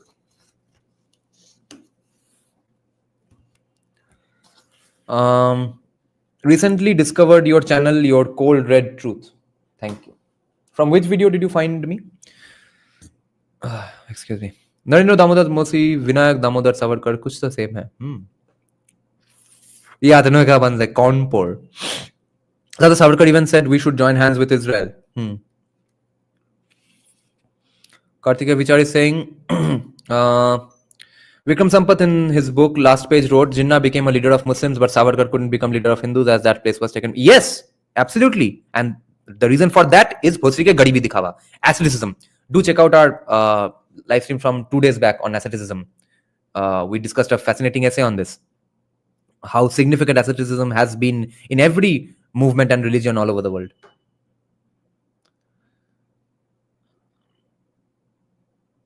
Oh, current video. Oh, nice. Interesting. Shikhar is saying your views on UCC where only Muslims are targeted, but the other Abrahamics vis-a-vis the northeastern tribal Christians won't be brought under UCC. Shikhar, I think no tribals are being brought under UCC, right? Isn't it? So I would call that, again, delaying progress. If not now, when? I mean, I guess Narendra Modi gets a lot of ST votes. That's why he's not doing it. But why delay it again further? Kabhi na kabhi to karna hoga hi. How can you say that we are proposing this brilliant, nice change to the laws, but okay, तुमको नहीं करना होगा, ठीक है? तो वो low expectations of soft bigotry है. Soft bigotry of low expectations ही है. अगर अच्छा है तो सबके लिए सबको करना होगा क्योंकि बढ़िया लॉ है. अगर नहीं है तो रहने दो. ट्राइबल्स भी करेंगे, मुसलमान भी करेंगे. और in fact I personally believe Hindus should have the right to marry as many women as possible, as many women as they want to, based on consent, of course, not cheating. If anything, bhai, someone should have outplayed by someone else in his own game. Where was our acharyas? Yes, that orthodoxy was fucking busy fighting FIRs against Savarkar. Hindus are like the Chinese man in Munna Bhai looking for garibi. Yeah. Poor people, hungry people. Shikar is saying, but they have left their tribal roots. They are now Western agents presently. They hate India. Yeah. Dada, when did asceticism come to India? With Buddhism? Tribals are the gateway for conversion. Muhammad Yunus looks like a. আরে পাড়া এসব বাড়ায় বলি আমার case খাওয়াবে উচ্চারণই করা উচিত না এসব প্রশ্ন Shikar is saying, and the law feels like targeting Islam, whose most laws are similar to Hindus, but tribals. How are most laws of Muslims similar to Hindus, Shikar? What's similar between Hindu personal law and Muslim personal law? Outplay Gandhi in his game, metabologist. Right, yeah. Reminder that Gokhale, same person college was named after. Incrementalism won over Tilak's radicalism. I know that's how it happens, but Rudvik, we should not still, back down from criticizing the problem, which is creating a situation where only this kind of, dangerous incrementalism succeeds, which is asceticism. Do you think Savarkar was pushed under the bus by BJP? I don't think they ever pulled Savarkar out of the from under the bus. Because see, BJP wants a particular kind of Hindu. They want some amount of obedience and a particular kind of Hinduism and a particular kind of nationalism, which is very distinct. RSS BJP way of doing this, which was very different from not very different, but the amount of difference was very, I guess, small between RSS's way and Savarkar's way, but it was very significant. And what happens if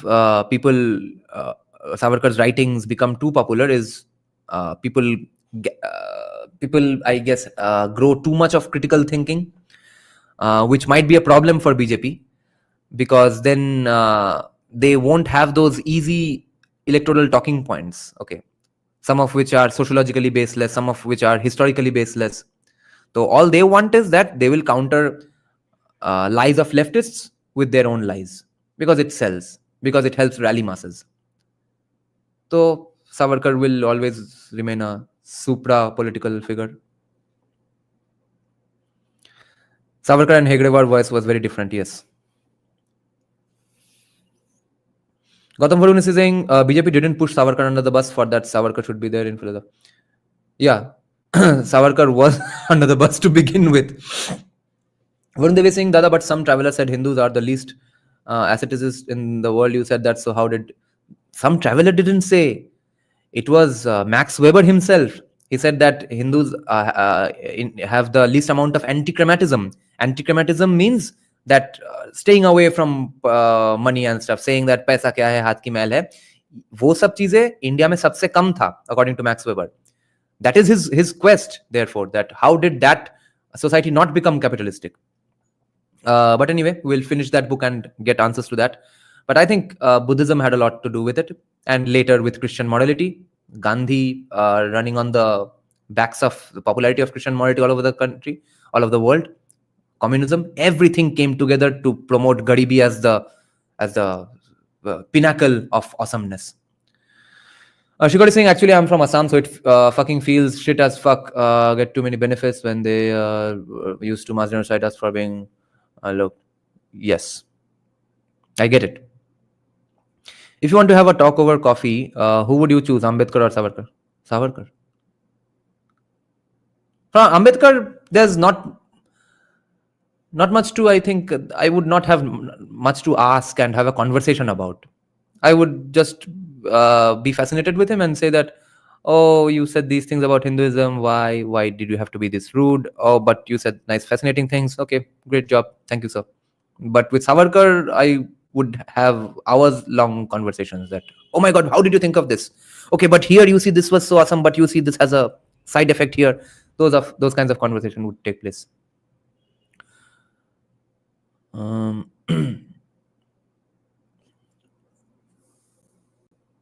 Yes, VXT. Vanaprastha is supposed to be the last stage of life. I have read Manusmriti. Manusmriti में तो है कि either तुम्हारा बेटा बड़ा हो गया है और या फिर तुम्हारे गाल थोड़ा हैंग करने लगे हैं ऐसे. You begin to look like a Gujarati. At that moment, or at that point, you are supposed to retire to a life of Vanaprastha. Which I think creates a kind of sustainable situation because of the economics of the land. They're not supposed to do this and that. They're not supposed to take cooked food. They're not even supposed to take food that is given to them enthusiastically. They're only supposed to take food that's given to them casually. They're supposed to only they're not also supposed to take or consume food that's agriculturally produced, farmed. They're supposed to only eat naturally growing fruits and stuff, which fucking no one, by the way, followed. Okay, यही बार बार होता है. हमारे scripture उठा के कुछ ना कुछ historical या सोशियोलॉजिकल आर्ग्यूमेंट करेंगे भोसरी के, और वो देखा जाएगा कि लौड़े किसी ने कभी मेजोरिटी में फॉलो ही नहीं किया था हिंदुइज्म के हिस्ट्री में, इंडिया के हिस्ट्री में. अचानक फालतू में टेक्स्ट निकालते हैं as if it's debate on par with Christianity and Islam, कि हाँ बुक में है तो हमने कर लिया होगा. हर वक्त बोलते हैं Hinduism is a way of life, it's not a religion, but जब डिबेट करना होगा तब स्क्रिप्चर. अजीब चुतियापा है, क्योंकि सोशियोलॉजी को एक डर के नजरिए से देखते हैं, क्योंकि चुतिया इनसिक्योर है सब सारे भोसरी वाले.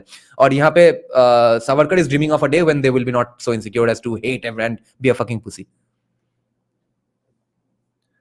Kartikeya Vichar. Yeah, we intend to check that podcast out. Epic Bharat Varna Vyavastha with Ashish sir. I see. I'm pretty bored of caste discussions from anyone who doesn't acknowledge that castes were status groups now. I see it's a waste of my time, absolutely. They just go around in circles coming up with bullshit arguments. Give Savarkar Thomas Well books when you meet him. Thomas Well will meet him before me. Maybe he can do it himself. Begin to look like Gujarati. Yes. See the entire Ambani family. I was thinking, how did this younger Ambani girl who recently got married, what's her name? Isha Ambani, right? How is she so beautiful? Oh my God. Then I realized, oh my God, that has to be surgery. Because everyone in the family, even that newborn kid of the elder brother, even he has cheeks like this. I think it has something to do with heavy ghee consumption, maybe. Everyone talks like this. Yes, we will do. Even a young toddler kid has cheeks like this, but Ishan Ambani has cheeks hanging like this from hangers.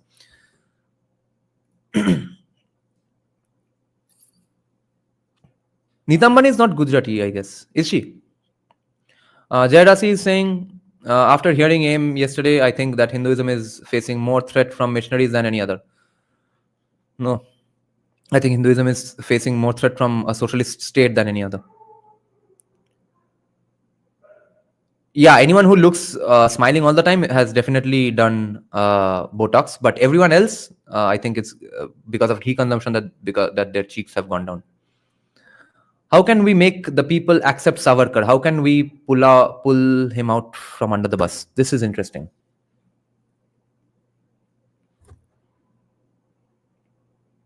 I don't think it can be done. Unless someday when we are a $15,000-$20,000 GDP nation, which is not insecure, which has intelligence and stuff, good education. Without that, it's impossible to convince most Hindus of Savarkar. Varun Devi saying, Ashish did say castes are social status groups. Did he? Then I'll check it. Gravity saying, now when you gave the description, Amit Shah and Jai Shah came to my mind. Yeah, even Jai Shah, kind of. But the Ambani family is horrifyingly hanging in their faces. भाई एक बार फिर से bookshelf tour करो ना please. हाँ एक दिन करना पड़ेगा. Now, also why BJP couldn't understand that the Hindus of Assam and why they hated CAA, not because it was against Islam, but because they felt the new Bangladeshis will make the Assamese minority 40%. Excuse me. I'm not fully aware of what was Assam sides of arguments anyway. For economics, you can review a video by Richard Warner, Princess of Yen. I see. How will you have a conversation with Savarkar when he was a Marathi? Do you share any common language? Yes, English. FN is saying socialist state, missionaries, jihadis. Oh, and Hindi, by the way. FN is saying socialist state is more significant than missionaries, more significant than jihad is more significant than collaborators class. In this order, Hindus are facing problems. I agree here. Great comment, FN. AK Brahma is saying they burnt him so bad we can't even resurrect an idol of him. Yes. Gravity Dada, have you read those Bangla Pakho books that you brought? No, haven't yet. Who burnt whom? We burnt Savarkar. Marathi bolna 10 minutes Savarkar bhet leta. Don't worry. Did you say something to me in Marathi already? Oh, you are talking to lighter, I see. What type of governance Savarkar wanted? Marathi constitutional monarchy? No.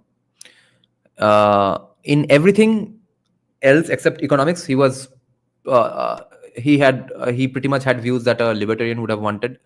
Stuff like no recognition of caste and stuff. You are just an Indian, etc.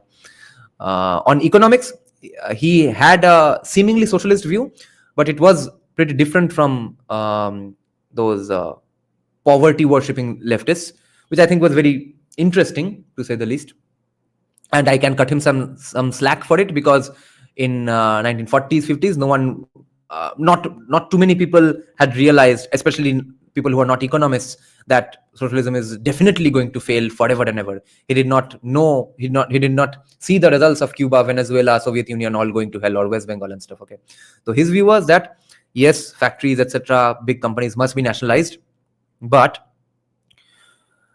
just like what leftists argue, that if a situation arises where the workers are facing a problem, then the guy who's running the factory will have to step up and do a bit of extra stuff for them so that they don't have a problem. But at no fucking point will the company be allowed to go under.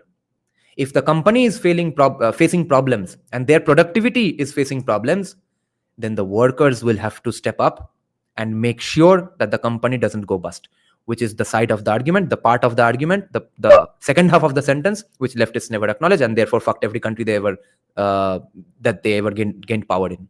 So I don't have too much. I don't have almost any anger against Savarkar for saying that the state must run those industries, because he had this very interesting caveat. It shows you that he was not a fucking nut job who was drunk and high on asceticism, because he's saying, भाई तुम गरीब हो क्या हो मुझे पता नहीं है, अगर कंपनी बंद हो रहा है तो तुमको भी भोसरी के काम करना पड़ेगा ज्यादा से.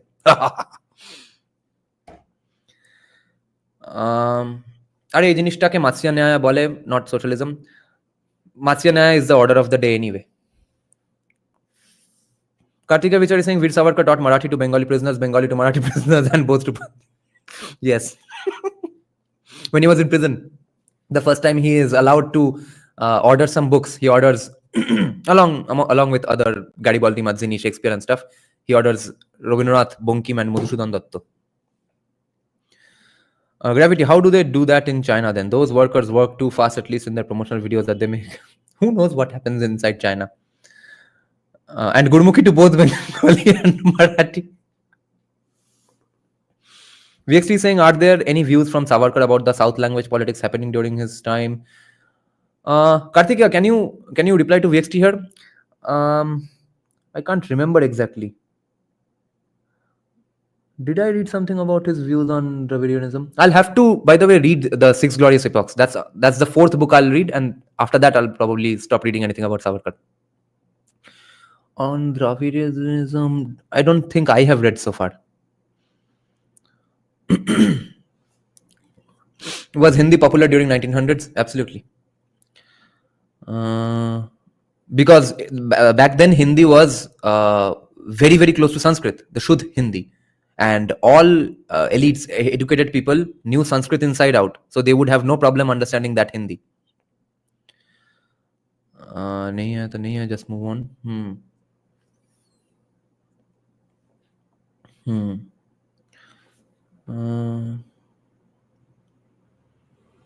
Let's see any interesting comments.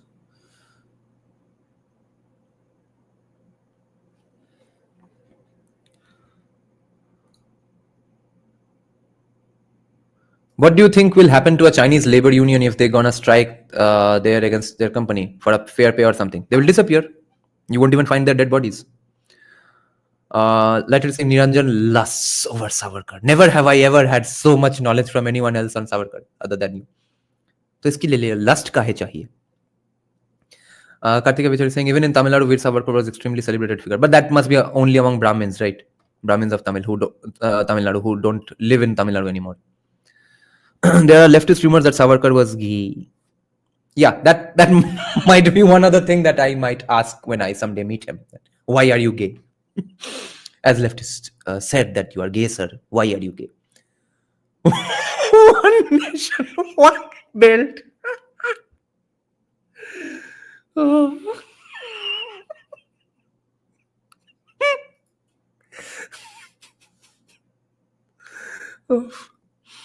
If is saying, by the way, Hindi author did a fantastic work in purging their language of fat, আর এখানে বেঙ্গলি authors দেখো বাবা শব্দটা নাকি বাংলা আর আমি পাপা।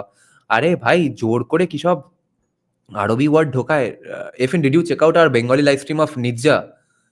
What insane pure Arabic Farsi Urdu words randomly were being inserted in pure Bengali type. Proudly. Just trying to be cool. What is your profession, by the way, Niranjan? My profession is no, my profession is music production, music arranger, background music composer, sound engineer.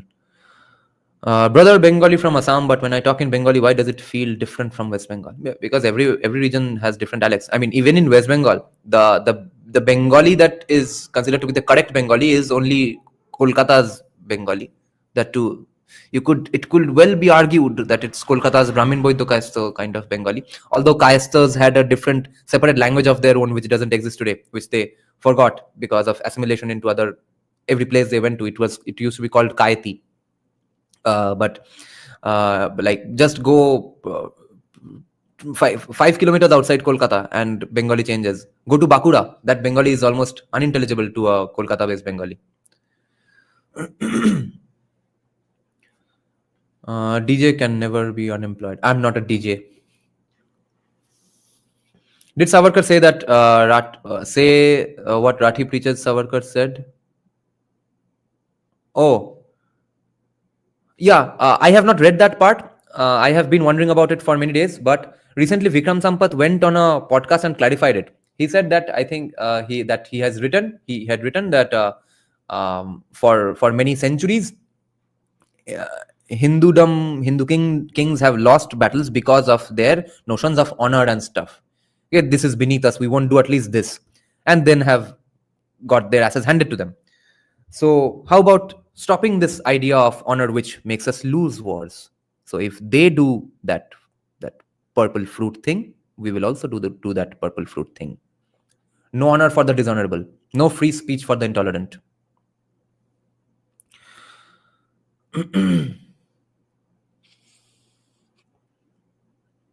Makri is a cool sounding dialect. We need Makri rappers. No one would understand it.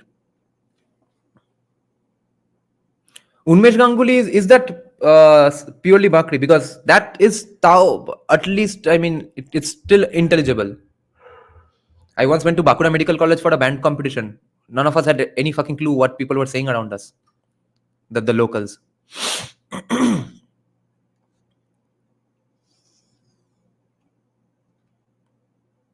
No, I'm not Boidyo. I'm Boisho.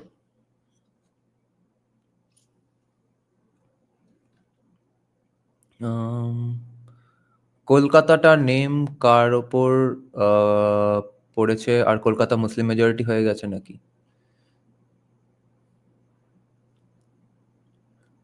Did Savarkar want a state religion in India? No. So you're V3? Yeah, I'm V3. What is profitable in India, DJ or music production, audio works? Interesting question. There are levels to this. Like, if you are a DJ, you get work very, very, very easily, even if you are not that good or not that connected, because someone or the other always hires a DJ. But in music production, in the lower levels, there's almost nothing. But if you are if you finally get connections into a major music industry, then you have no problems anymore. Unless you are an independent music producer to begin with, like who's that guy? That guy with a cool name, who does only cool epic orchestral versions of different gods and goddesses songs. Antonia or Estonia, who did even the Kalbhairav Ashtakam that people have not really liked all that much, but he has other great arrangements. So anyway, stuff like that, or any other independent music production projects. So if you get into the circles of big shots, then your life is settled. But up until you reaching that point, you will be beaten in in the amount of work you get by random fucking DJs. But on the other hand, DJing does not really have an upper limit even. So what usually happens in these situations is that if at all there's an easy way path to entry, then there is an upper limit also, which is really down under. But in DJing, you can become the most popular DJs who play in Sunburn Festival and NH7 and stuff.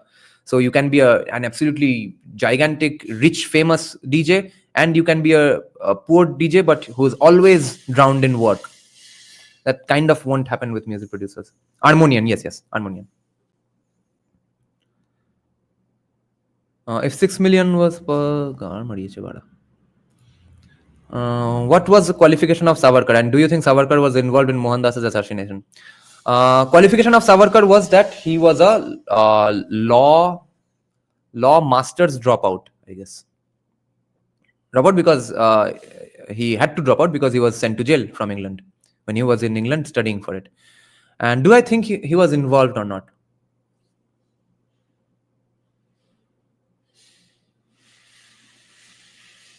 I've never thought about it.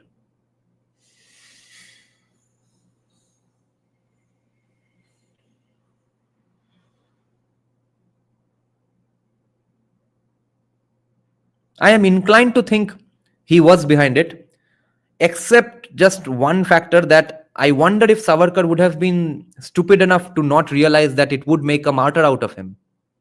That for that one reason, I won't say that yes, he had something to do with that murder. Dada, tell us some music industry conspiracies that are there any conspiracies regarding the music industry?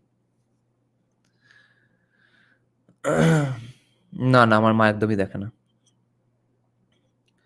Look at that video of him in the court. There is a long clip.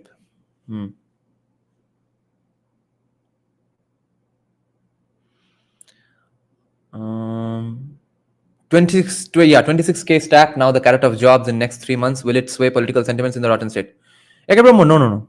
This one is just for talking point stuff. Real voting is not going to happen based on this, because the population that is affected by these jabs and stuff is very, very low. The other stuff, let's see what happens. The other jobs, class 4, group D, group C staff jobs, and the OBC certificate stuff, those things affect a lot more people, not this school teacher stuff. Most of Bengal is too poor to bother about this. Too poor or too criminal to bother about this. Dada, are Brazilian funk type music right wing since they portray microaggression? No, I have no idea. Have you heard about the conspiracy of people thanking Beyonce for their Grammys or they died? No, I've never heard of this. Was Mohandas stupid according to you? No, absolutely not. He was very intelligent and evil. No one who is stupid can reach this kind of influence and fool the entire country. Do you know what the screw up that West Bengal government did, that OBC thing? And of course, there's a verdict of what's that insane term? The fake vacancies that were created to hire the non-deserving candidates. That verdict is going to, hearing is going to start on 8th April. But the OBC certificates in Bengal, which were given mostly to Muslims, that thing has been challenged in courts. Therefore, I think in 3 months, no one is going to have their lives sorted in the teacher scam thing, because the certificates are in dispute right now.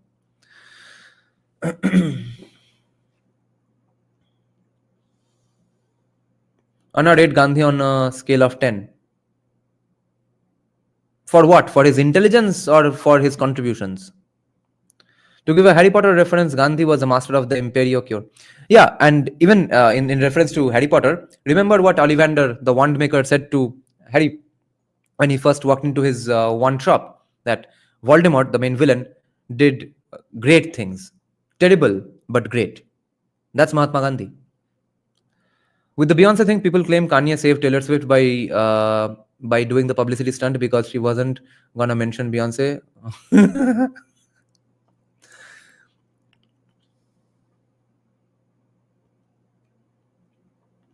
Why can't you revive Sanskrit just like Hebrew to have uniformity? I am absolutely for that policy, Firefox. It just has to be in phases. Like tomorrow morning, it can't be done. You'll have to make Sanskrit compulsory in class, like nursery, KG, and stuff. From there on, from that first batch onwards, keep making it compulsory so that someday entire India speaks Sanskrit. It will have to come at costs, because people generally that's forced. People usually, especially a country like India, doesn't go that well with force. But if at all someone has the balls to do it, they're not going to stop learning Hindi, English, and their mother tongue for now, because those get them jobs already. So you are making them learn a language which is going to get them jobs in 15 years time. So that might be tough. Milton is saying, Dada, is it true that Milton Friedman said that tariffs should not be imposed even if other countries? Yes, tariffs are pretty bad for every country that which do tariffs, because it's not a tax on the foreign country; it's a tax on your own businessmen. Mohan was evil. How, according to you? Isn't it unfortunate to have him on notes? Yes, it's unfortunate to have him on notes because he was evil. For spreading this disease of asceticism among all Indians, for convincing people of non-violence, for convincing people that he was the big shot and not Savarkar. এই ফ্লোটা কাজ করে, yes, কাজ করে, ধোঁয়া বেরোয় না.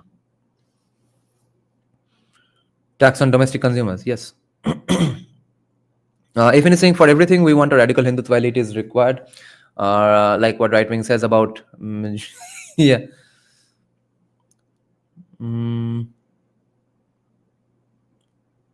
I'm more for the Hindi language than Sanskrit any day. Policy-wise, Sanskrit might be easier to do, because Hindi is considered to be language of UP and stuff. But why Sanskrit when Prakrit was our ancestral language? Because everyone can't learn everyone's regional Prakrit language.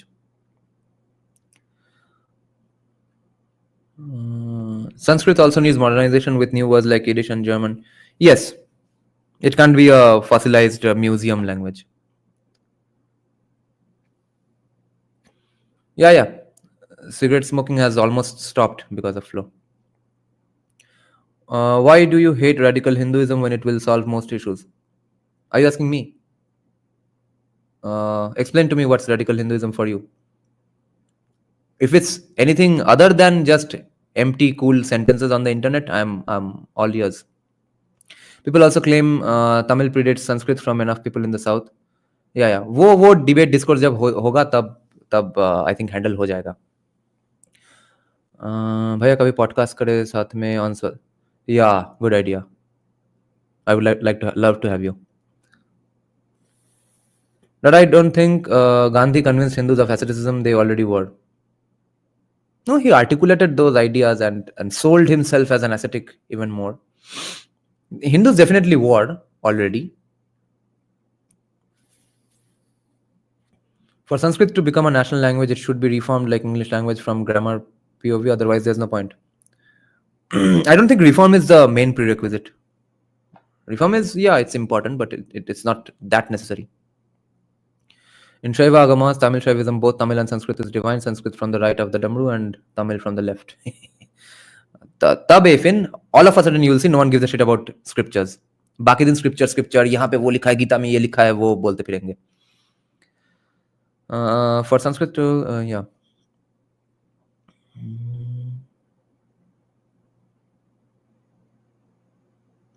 People also claim, why do you hate radical Hinduism? By the way, I think Gandhi was a symptom of the disease we already had.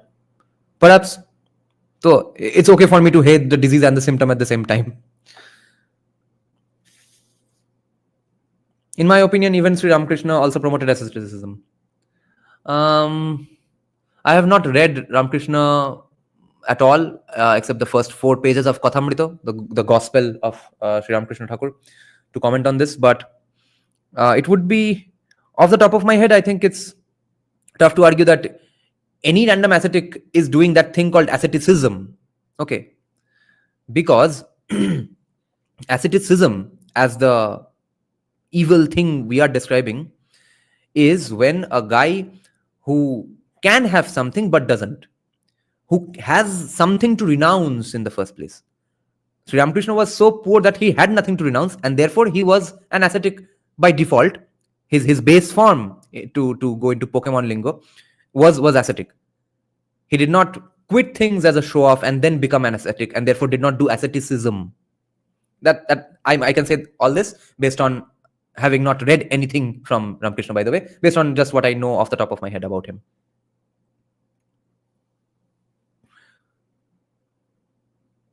What is asceticism? Can anyone explain? Later, check out our live stream from 3 days back. Ifin is saying both Ramakrishna and Chaitanya said householders are more important and the most important part of society. Both RKM and ISKCON will get mad if you say this. Why the fuck does an ascetic need to be a king? You're an ascetic, fuck off, go to jungle. Ascetic will never be king. He will be a king maker. That's his source of power. Okay, हम तो राजा वाजा नहीं है, पैसा हाथ की मैल है. Do you think this Ambedkar politics will ever fail? No. It has to be ended even if it doesn't fail. That's what good leadership is all about. That the asceticism is good for sadhus, rishis, sannyasis. No. It's not good for anyone, regardless of whether sadhus, rishis or sannyasis or not. If they use it to come across as the cool, intelligent, better off, awesome guy, has some more virtue than someone who doesn't do asceticism. What are your views on Arun Shori's book on Veer Savarkar? I don't give two shits about that book. Were Muslims as violent back in Gandhi days as they are now? Yes. Dada, Bangladesh exports garments to USA and imports nothing since can't afford American brands, but putting 37% on Bangladesh would be unfair, and the 74% that Bangladesh imposes are not affecting us.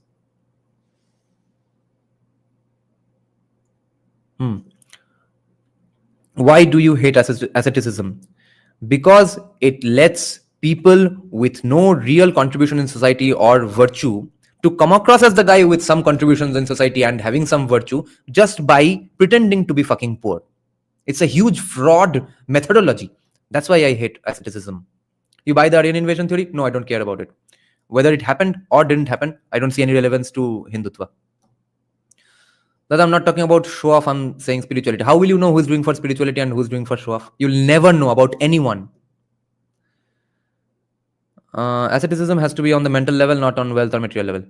Fair enough. And if for someone, for that authentic ascetic, it happens on the mental level and as well as it happens by default as a side effect on the material level as well, fair enough. I would argue that Savarkar was a true ascetic, but he never showed off his asceticism. It's so hard to pronounce that fucking term. Asceticism. Bhai dekhondari tarpor markatari. Yes. I'm okay. Anything? Dada, then why do you think Prakrit was our mother tongue and Sanskrit wasn't? At one point, Prakrit was our mother tongue when the Vedic people had not arrived to this land called Vanga, when it wasn't even called Vanga, when we were just random shamanic tribal people. Then it became some fusion between the local language and Sanskrit, and then about 1,000 years back, it became Bengali. Sannyasi Giri, yes. Asceticism is nice. Yes, Sannyasi Giri, bro. Decolonialize our languages. Aghoris are ascetics. They are true ascetics. They are not doing asceticism. क्योंकि कोई उसको पूछता नहीं है, अघोरी बन गया कितना बड़ा बात है, अब बोलिए अब प्रधानमंत्री कौन बने, वो सब नहीं करते हैं वो लोग.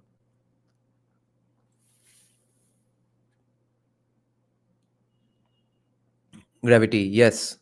Hmm. Recently bought Satyarth Prakash. Hmm. Stoicism is better than asceticism. Even nihilism is better. Asceticism feels like opium to the society. It is, Shikhar, it is. Did you check our live stream on asceticism? We were actually discussing this phrase that it's not religion which is the opium of the masses. It is goddamn asceticism which is the opium of the masses. And there's something better than stoicism also. It's Nietzscheism. That even some yogis are rich as hell. I read one guru who was a companion. Yeah, it happens in every religion. Yes.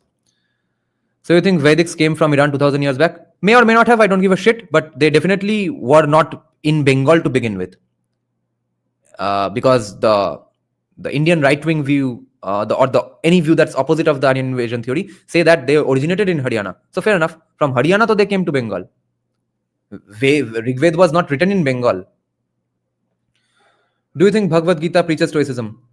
I have not read Bhagavad Gita, but I think Arthashastra definitely preaches stoicism. The term Jitendriya, wherever the term Jitendriya or Indriya Jaya is there, that preaches stoicism.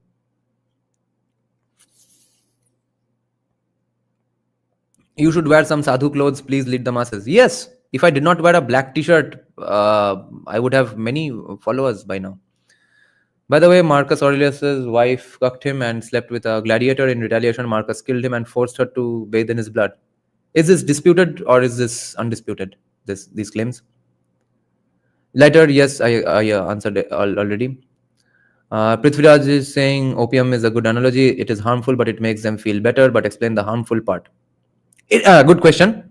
It's harmful because then the guy who has no contributions, no real brains, no good intentions, no virtue, ends up becoming the biggest kingmaker, or the guy who is handling the game, just because he fucking pretended to be poor. Therefore, it's harmful. I don't understand how come the left is so Teflon some status. Follow us and articles in left-wing media portals for free. Do you think that the attacks on Modi's dress code is because of asceticism, or is it because he was a poor tea seller once, not an economics PhD holder? No, it's because abhi tak we have been used to prime ministers pretending to be fucking poor.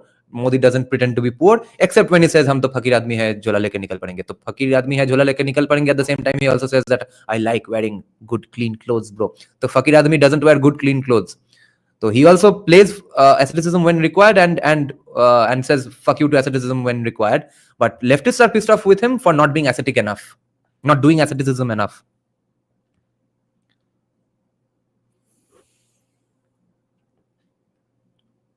Try the 2 books of Saroj Bala someday. Ramayana Mahabharat retold with scientific evidence. Begun them a few weeks back. They are great. I see. I intend to read when I do read Ramayana Mahabharat. I intend to read Vivek Debra's translations first. Between a debate between Savarkar and Ambedkar on Hindutva, who will win? Savarkar. I don't think Modi will look good in suit and ties. Modi is an ascetic show-off. He needs to ponder or pander. Yeah.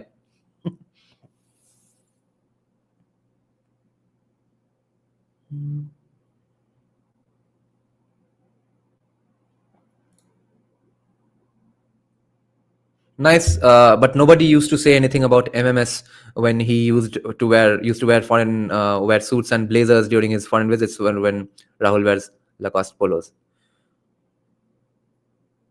ये भाई एक जो status privilege होता है ना, you could call this caste privilege in the Max Weberian sense of the term, but it's a very good thing you brought this up.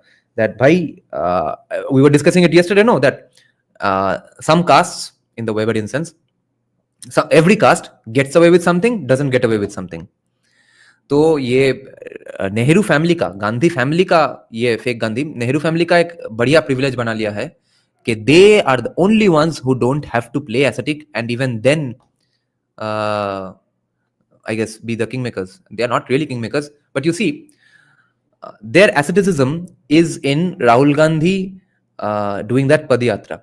That is that little bit of asceticism he is doing. And for MMS, who is MMS, by the way? Who did you mean? I thought you were talking about AIMIM. Oh, Manmohan Singh. Yeah. Manmohan Singh, though, इतना soft spoken आदमी है, कुछ ज्यादा बोलता नहीं है, तो half एसिटिसिज्म तो वहां पे ही हो गया है. Such a nice cute man. You could bring up AIMIM guys, by the way, on wearing luxurious suits and stuff, but that's not criticized again because of the Islamicate, not Islamic, not Islam, Islamicate culture, a term coined by the historian George Hodgson, something Hodgson, which is that Islam adjacent Islamic vibe type of things, the obsession with Urdu shairi, etc. So when we think of Muslims, we think of sherwani, biryani, Burhan Wani. तो अब तो वो अमीर classy मुस्लिम है, तो वो good clothes नहीं पहनेगा, तो क्या क्या पहनेगा. तो therefore that works for him.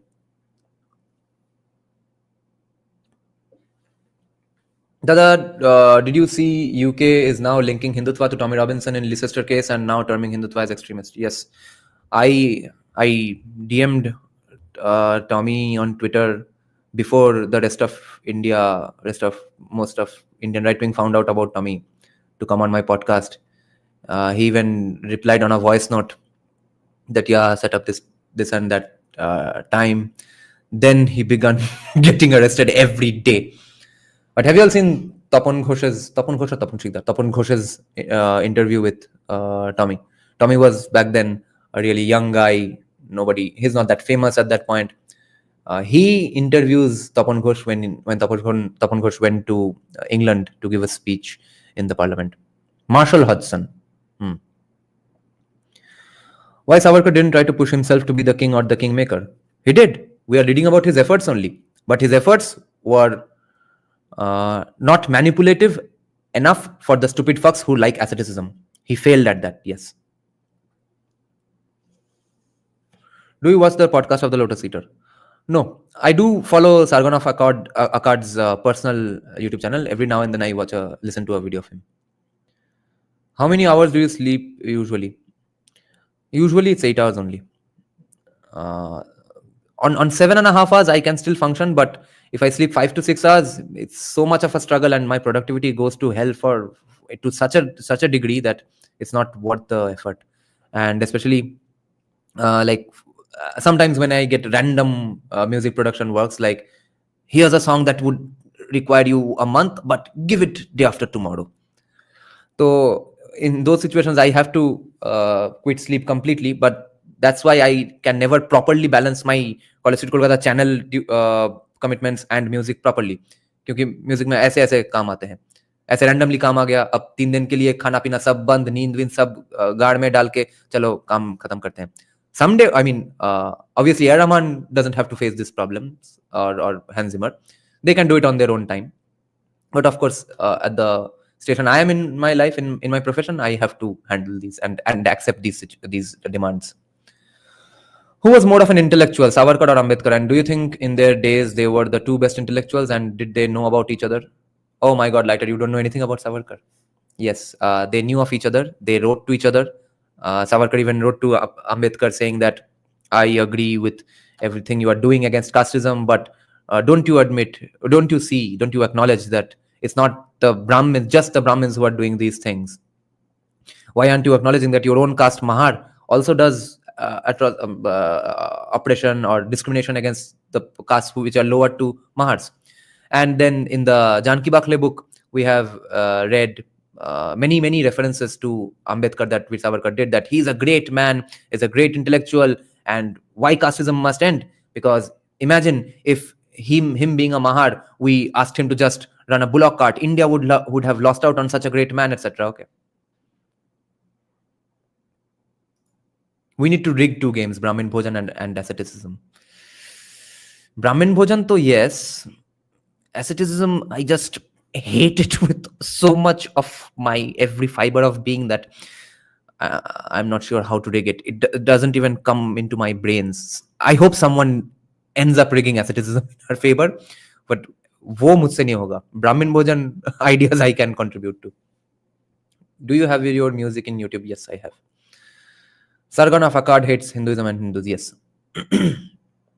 Is there any documented exchange between Savarkar and Tagore? Not that I know of. All I know is he was a huge fan of Tagore.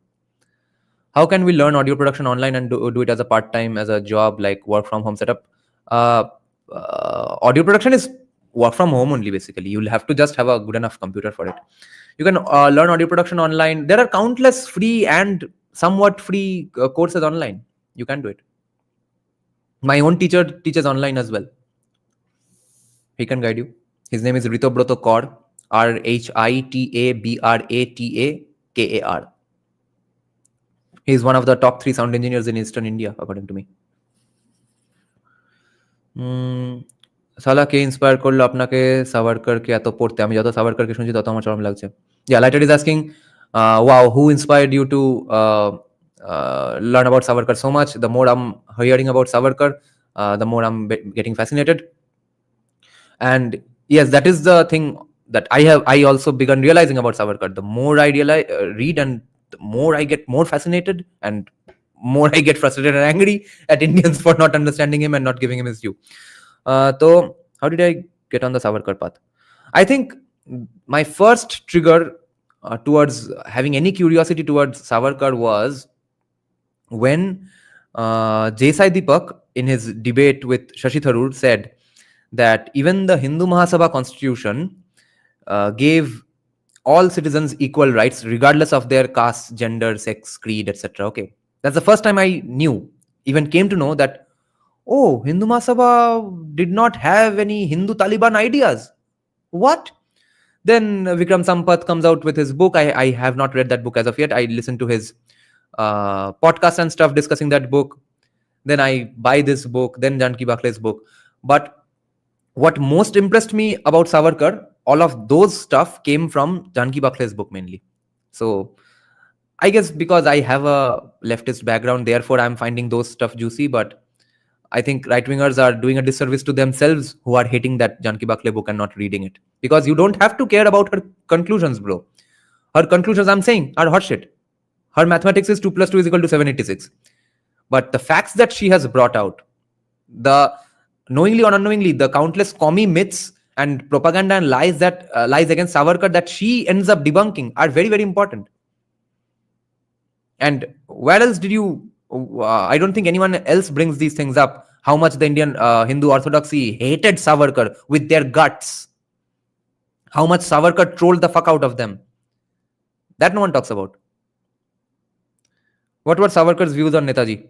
I have not read those parts yet. But today, though, he criticized forward block a lot. So I think it would be fair to assume that he would just think of Netaji as another brave man who is trying to do good things for India, but his ways are not that. I think there are better ways to go about it, and that's being done by Hindu Mahasabha, not Netaji. Bro, read Savarkar short essay, God of Universe versus God of Humans. I see. Yeah, we'll check it out someday. Did Ambedkar respond to that letter of Savarkar? I don't know that part. These things have been discussed in Vikram Sampath's book. There maybe I'll find out what did he respond. Does Shaha comes in general category? Yes. Bangal Shahas who have lost their land, lost all their property, lost their business, who were dirt poor to begin with, like my ancestors, they are in the general category. The rich alcohol seller Shuri Shahas, who became rich after they started selling alcohol to the British people, who are ghotis, who did not lose all their land and property in partition, they are scheduled caste. I have a fear. I fear that the Hindu Mahasabha saying rights for all equally was not given a space, so the Hindutva of tomorrow don't become Talibanized. Taliban is a better ruling class for their country. They are most feminist and modern that country will have. Islamic State. Yeah. I'm sure people are flocking to Afghanistan. Both Netaji and Veer had respect and criticism for each other. Yeah. That would be, I think, that would make sense. It is an essay in Marathi, but is now translated in his translated. His thinking was remarkably clear. I was quite impressed.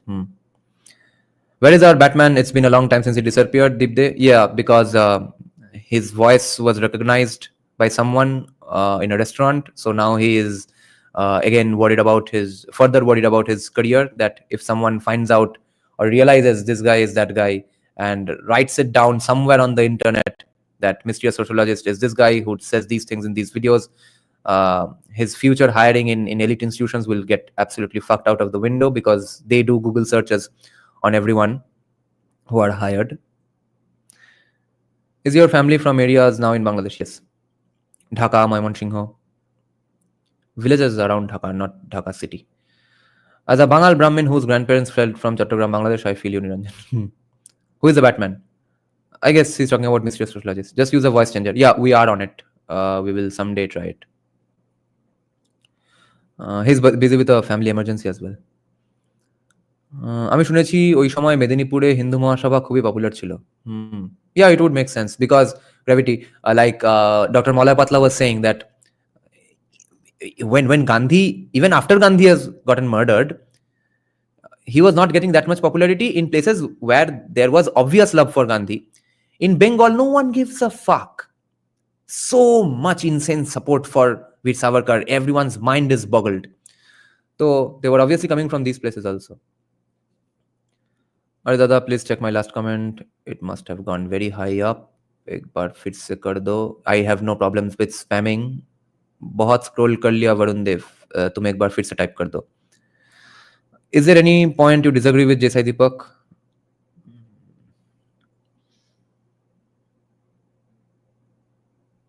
He doesn't. He only gives vibes. He doesn't clearly say policy positions too much. So whatever things, whatever policy positions he has advocated for, stuff like temple freedom and stuff, which are libertarian policies. So I don't have a problem with those. UCC probably, yeah. He says that UCC is not, excuse me, UCC should not happen or should happen with many qualifications. I think UCC as it happens is pretty good enough. Yes, Khudiram was also inspired by Savarkar. I see. How did the man who boycotted foreign garments, Mafi, genius of Brahmin Bhojan Eke Brahma? JSG socialist when it comes to environment. Right, good point. What a coincidence that he went to a restaurant and the person recognized the voice of Batman and that person also listened to some podcast of Batman. Yeah. Her son was our viewer mainly. She or he, I don't remember. But he or she got up and asked him, are you that guy? To play the devil's advocate, how can exactly JSG give policy decision beshi bolle his career jabe? Yeah. And he does care about his popularity a little, which is why he kept his mouth completely 100% shut on the Ranveer Lahwadia case. I have some hands-on knowledge of DAW software, but not a pro, so what to do? If you have some hands-on knowledge of DAWs already, then just keep making music. You'll get better at it by default. And check some tips and tricks from some audio courses or follow audio production channels for that. If you are, unless you're talking about, if you're saying how to do it on the side as a profession, then I don't think that can work because even doing it full time, so many people don't become professional musicians. How will you do it on the side? Rabindranath Thakur on Savarkar said anything? I don't remember. I think Dr. Malay Patla might have said something. You'll have to check out our Bengali live stream for that. I don't think voice changer will make any difference. Okay.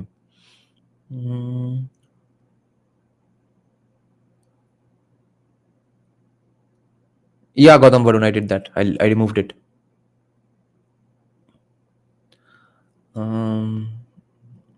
Batman will come out only when BJP will come to power in Bengal. I don't think so. See, he is truly elite level scholar, truly an elite level scholar from truly elite institutions from different parts of this country as well as other countries. Okay. So some people might think that he is being too pussy for being so touchy-feely and so being so paranoid. But the places he is targeting in his career, there, I mean, even BJP coming to power in Bengal won't save him. So unless you all ask him to subvert or manage his ambitions, then maybe. But that would not really be beneficial, and for him personally as well. That which is better, being independent or signing and being with labels? These days, though, independent only. Where are their labels anyway?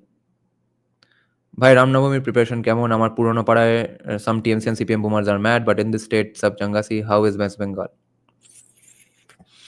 Everyone is pissed off with BJP again.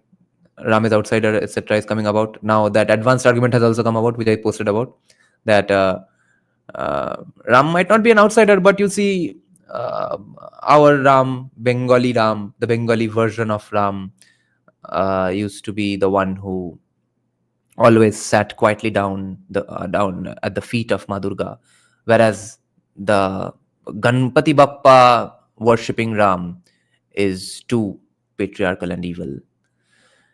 Where you have to toe the line, you have to toe the line. That's okay. Takia. Who are you talking about? Read my previous comment, please. Lighter previous comment. Where's Lighter's previous comment? What does Desai Deepak have to do with Ranveer Allahabadia? Just because he did podcast with them? No, not buying. No, because everyone had something to say on it. Desai Deepak also has something to say on it on significant national issues. He kept quiet on just that topic because on that topic he was being a coward. And people can say that, "Oh, how can you say that because he is being so ballsy by saying so many other things?" Coward in the sense of not having a life threat, but in the sense that he might have lost some popularity because of whatever his opinion was, which gives me the hint that he was probably on my side of the argument. He believed that people should not go against Ranveer Allahabadia all that hard. Or maybe his view was like Bageshwar Dham Baba. It was that insane. Therefore, he did not say it. Whatever the reason, he kept quiet. And especially since he was a guest, he should have anyway. So he definitely kept quiet simply out of cowardice.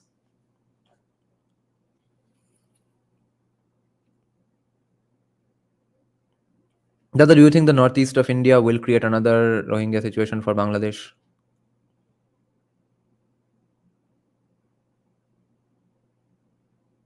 Perhaps it's possible.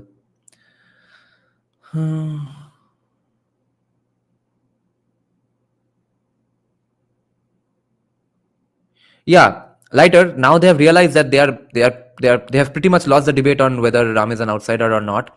So now they are being more precise and accurate with their argument, which is that yeah, Ram is not an outsider, but the way we worship Ram is a very Bengali way to do it, and the way these guys worship Ram is an outsider's way of doing it. In that same way, the way people of West Bengal, Christians of West Bengal worship Jesus, and Muslims of Bengal pray to Allah, that is fine. In the same way that Bengali worshipping of Ram is fine. The only thing not fine is this North Indian way of worshipping Ram. So they have a more coherent argument now.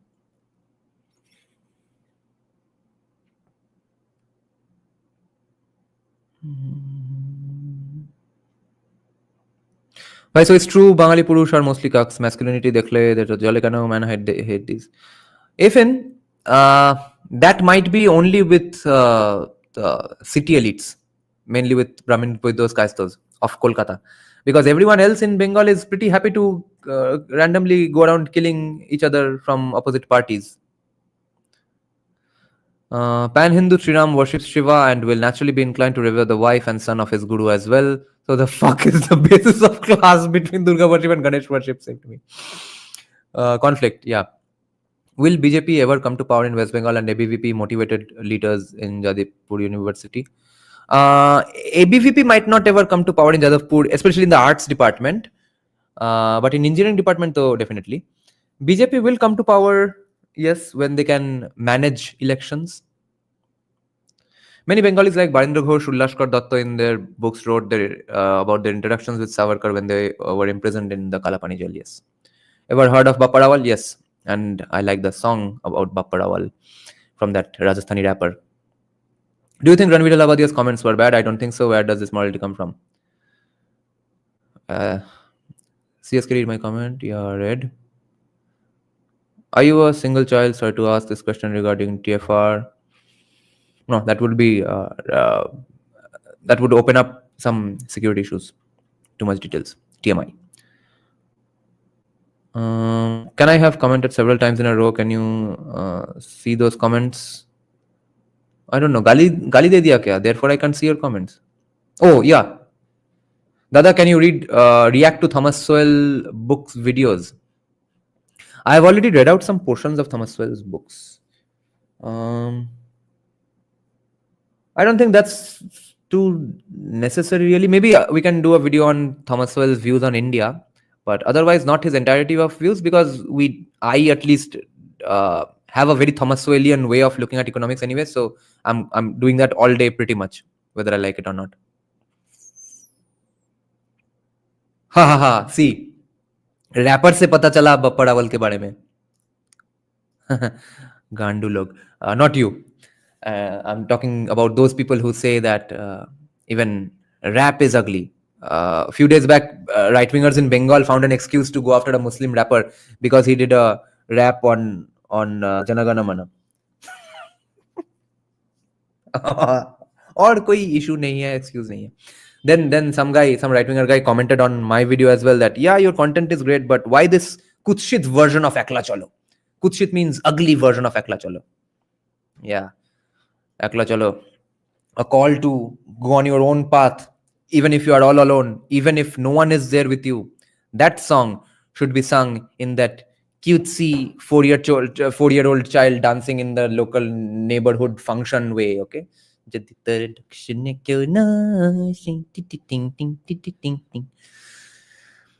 West Bengal has ISF, AIM, won't enter here.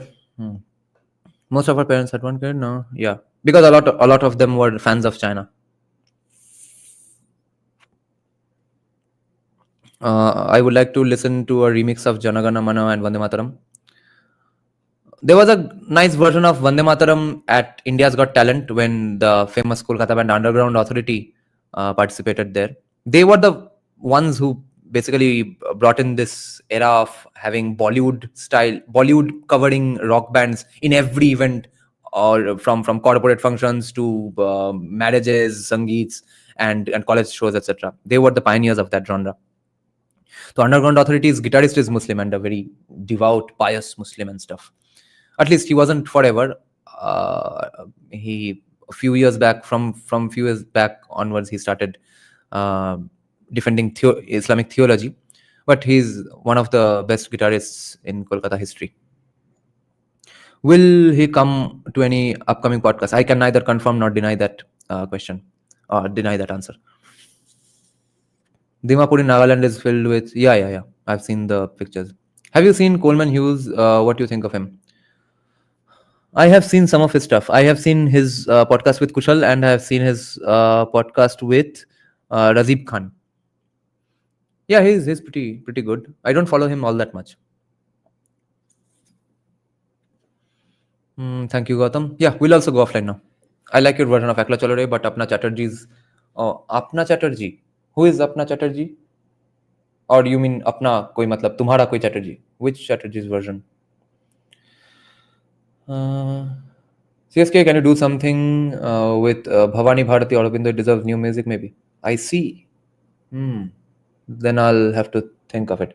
Glenn Lowry, yeah, I really like Glenn Lowry. Lowry, yeah, or Lowry, I don't know how to pronounce it. Lowry bol diya. Yeah, I like his stuff.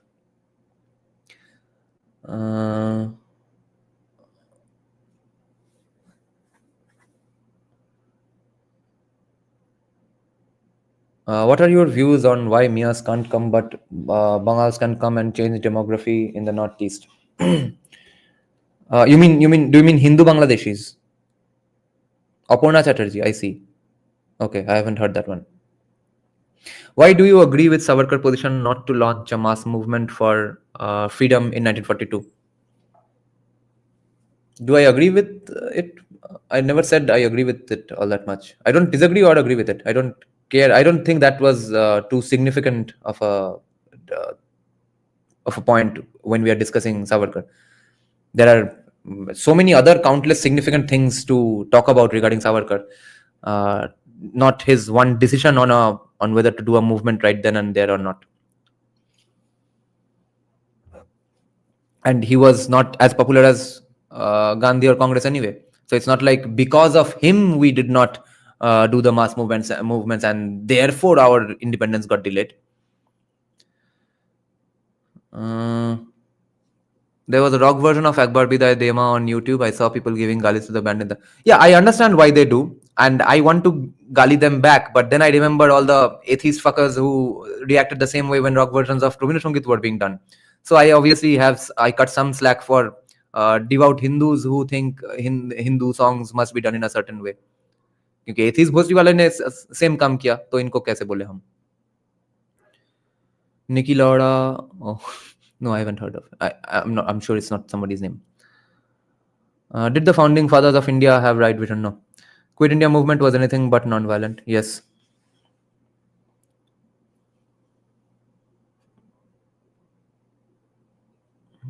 Coleman Hughes has color blindness is genius. Because he was doing militarization and was in contact with British for World War II, he explains in Hindu Rashtra Darshan that he opposed QIM because Gandhi promised to give dominion. Yeah, fair enough. Dominion status to Muslim League. Yeah. Ritabrata Chatterjee, check this out.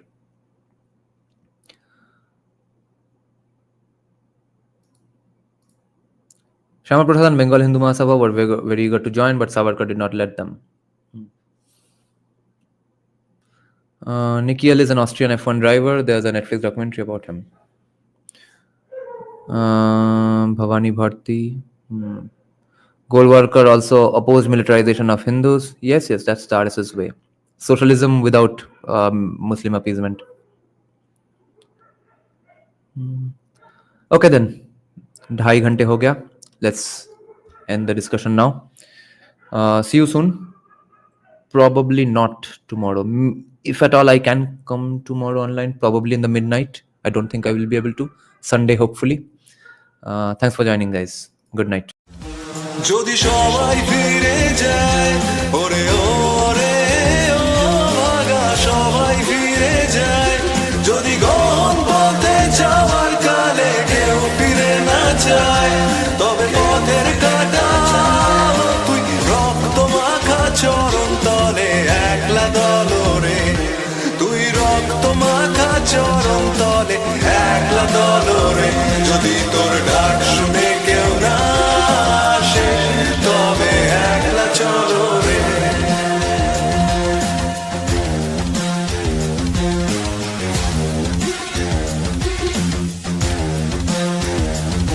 যদি আলো না ধরে ওরে ওরে ও ভাগা আলো না ধরে যদি ঝড় বাদলে আধার রাতে দুয়ার দেয় ঘরে তবে বজ্রানলে বুকের পাঁজর জ্বালিয়ে নিয়ে একলা চলো রে আপন বুকের পাঁজর জ্বালিয়ে নিয়ে একলা চলো রে যদি তোর ডাক শুনে কেউ না আসে তবে একলা চলো রে